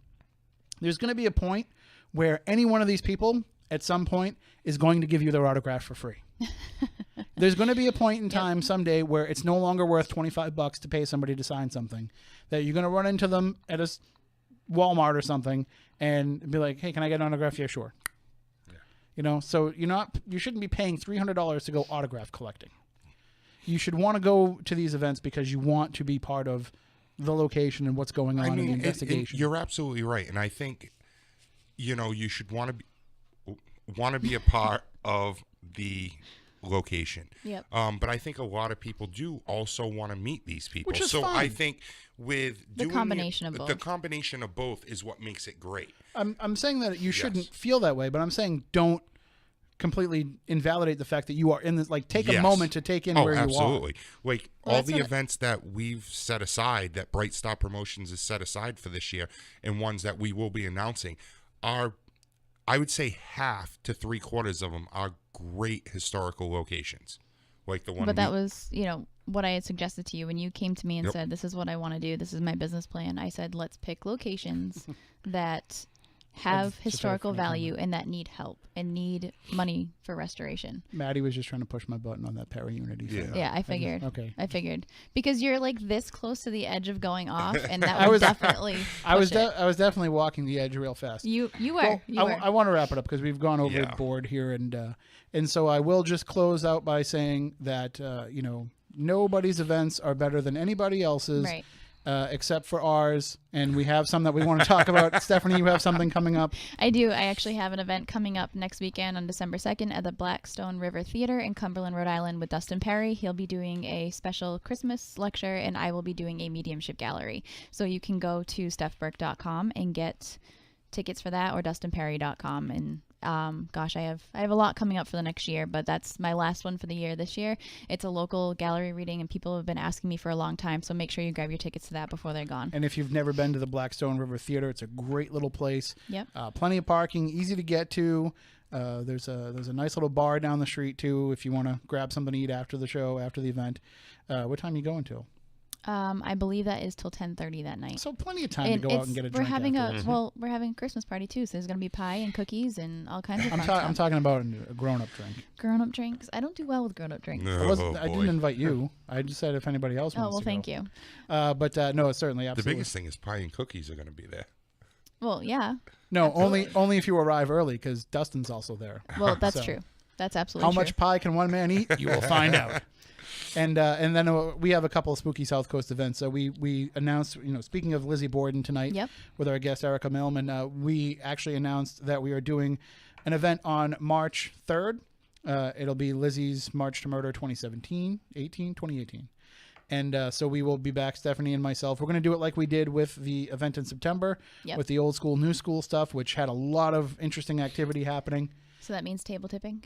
Yep, we'll do the table tipping, we'll do the mirror gazing, we'll do all kinds of stuff, plus the regular equipment that we usually use. Right. I think there's only like 10 or less tickets left for that, so you want to grab those pretty quickly at SpookySouthCoast.com. Makes a great Christmas gift. Right. And also, we just announced, and as I said, this is something that it's a year out, but we had to seize the opportunity to have this date. Those of you who heard me talking about the Parson Barnard House in North Andover that I led an investigation of back in October, we happened to just go to the cemetery and find Thomas Barnard's grave and found out that the 300th anniversary of his passing is a Saturday night in 2018, October 13th, 2018. He is the reverend who is wrongly accused, it seems, of being one of the instigators of the Salem witch trials. So Right. He's been very upset by the fact that people are assigning him the blame for the witch accusations when he actually was trying to work to solve the whole problem. So on that night, we're calling it the exoneration. We're going to investigate the Parson Barnard House and the cemetery. We're going to try to reach out with Reverend Barnard. We are going to try to get the full and true story out there as much as we can. I'm actually going to, I know it's only limited to a small amount of tickets, Right. but I'm going to try to reach out to the media and see if we can get some attention on this, just so that the story can get out there of what's right. So, and when we were at this house, it was insane with activity. There were some people who are they've already bought tickets. They're coming back next year. They spent almost the entire night just in the cemetery, Right. communicating with the Barnards and other people who were in that cemetery. The whole night they spent just in that cemetery. And meanwhile, we're having insane experiences up in the attic of the house itself. So this place is amazing. So that's why we wanted to make sure that we grabbed it up on that date, because it is such a unique opportunity to be there on the actual anniversary of his passing. So we have that up for sale as well. And again, that's limited. So if you want to, if you're looking for a Christmas present and you want to buy some of these tickets, anybody that buys our tickets to our events knows that with Spooky South Coast, we don't print tickets. Right. We don't have insurance. We don't want to buy ticket insurance and have to charge higher prices and all that stuff. If you need to give it as a gift and you want something, I can print up some tickets for you. What I've done in the past for other people is I've made a little video to let people know that they're getting it as a Christmas present. Anything like that you need, you can just email me, Tim at SpookySouthCoast.com, and let me know when you buy your tickets, and I'll make sure that you get it. So, and John, I know you're working on a bunch of stuff. People can stay tuned to your website once you finalize everything. I know you had a Black Friday deal up. Yes, had a Black Friday deal on the events that are coming up. That we have 3 events at St. Augustine Lighthouse, Fort Adams, and the big one that I think all of us, including the talent, is looking forward to is Asylum 49 out in Utah. It's been done twice by that other TV show, Ghost Adventures. Great location, 216,000 square foot insane asylum. I mean, that's just massive. So, well, because there's a lot of Mormons out there. When you have that many wives, you can't help but go crazy. Yes, but I'm actually doing. I've made the announcement. I'm actually doing my last own personal appearance, unless it's a special event. My last personal appearance at any event will be this coming December 9th and 10th down in Long Island at Haunt Fair. So that's what I have for the rest of the year is that one, and then just hoping that all the events go well and people want to come and enjoy the events in 2018. All right, and if you've been to any of our events before, then certainly help out and share the information, especially with John, with everything that's going on. Whatever you can do to help, we appreciate it. I think that does it for this week's show. We've gone overboard. We've kept Matt up late when he has to get up early in the morning, but I think we've done all the damage that we can for tonight. So until next week, we want everybody out there to stay spooktacular.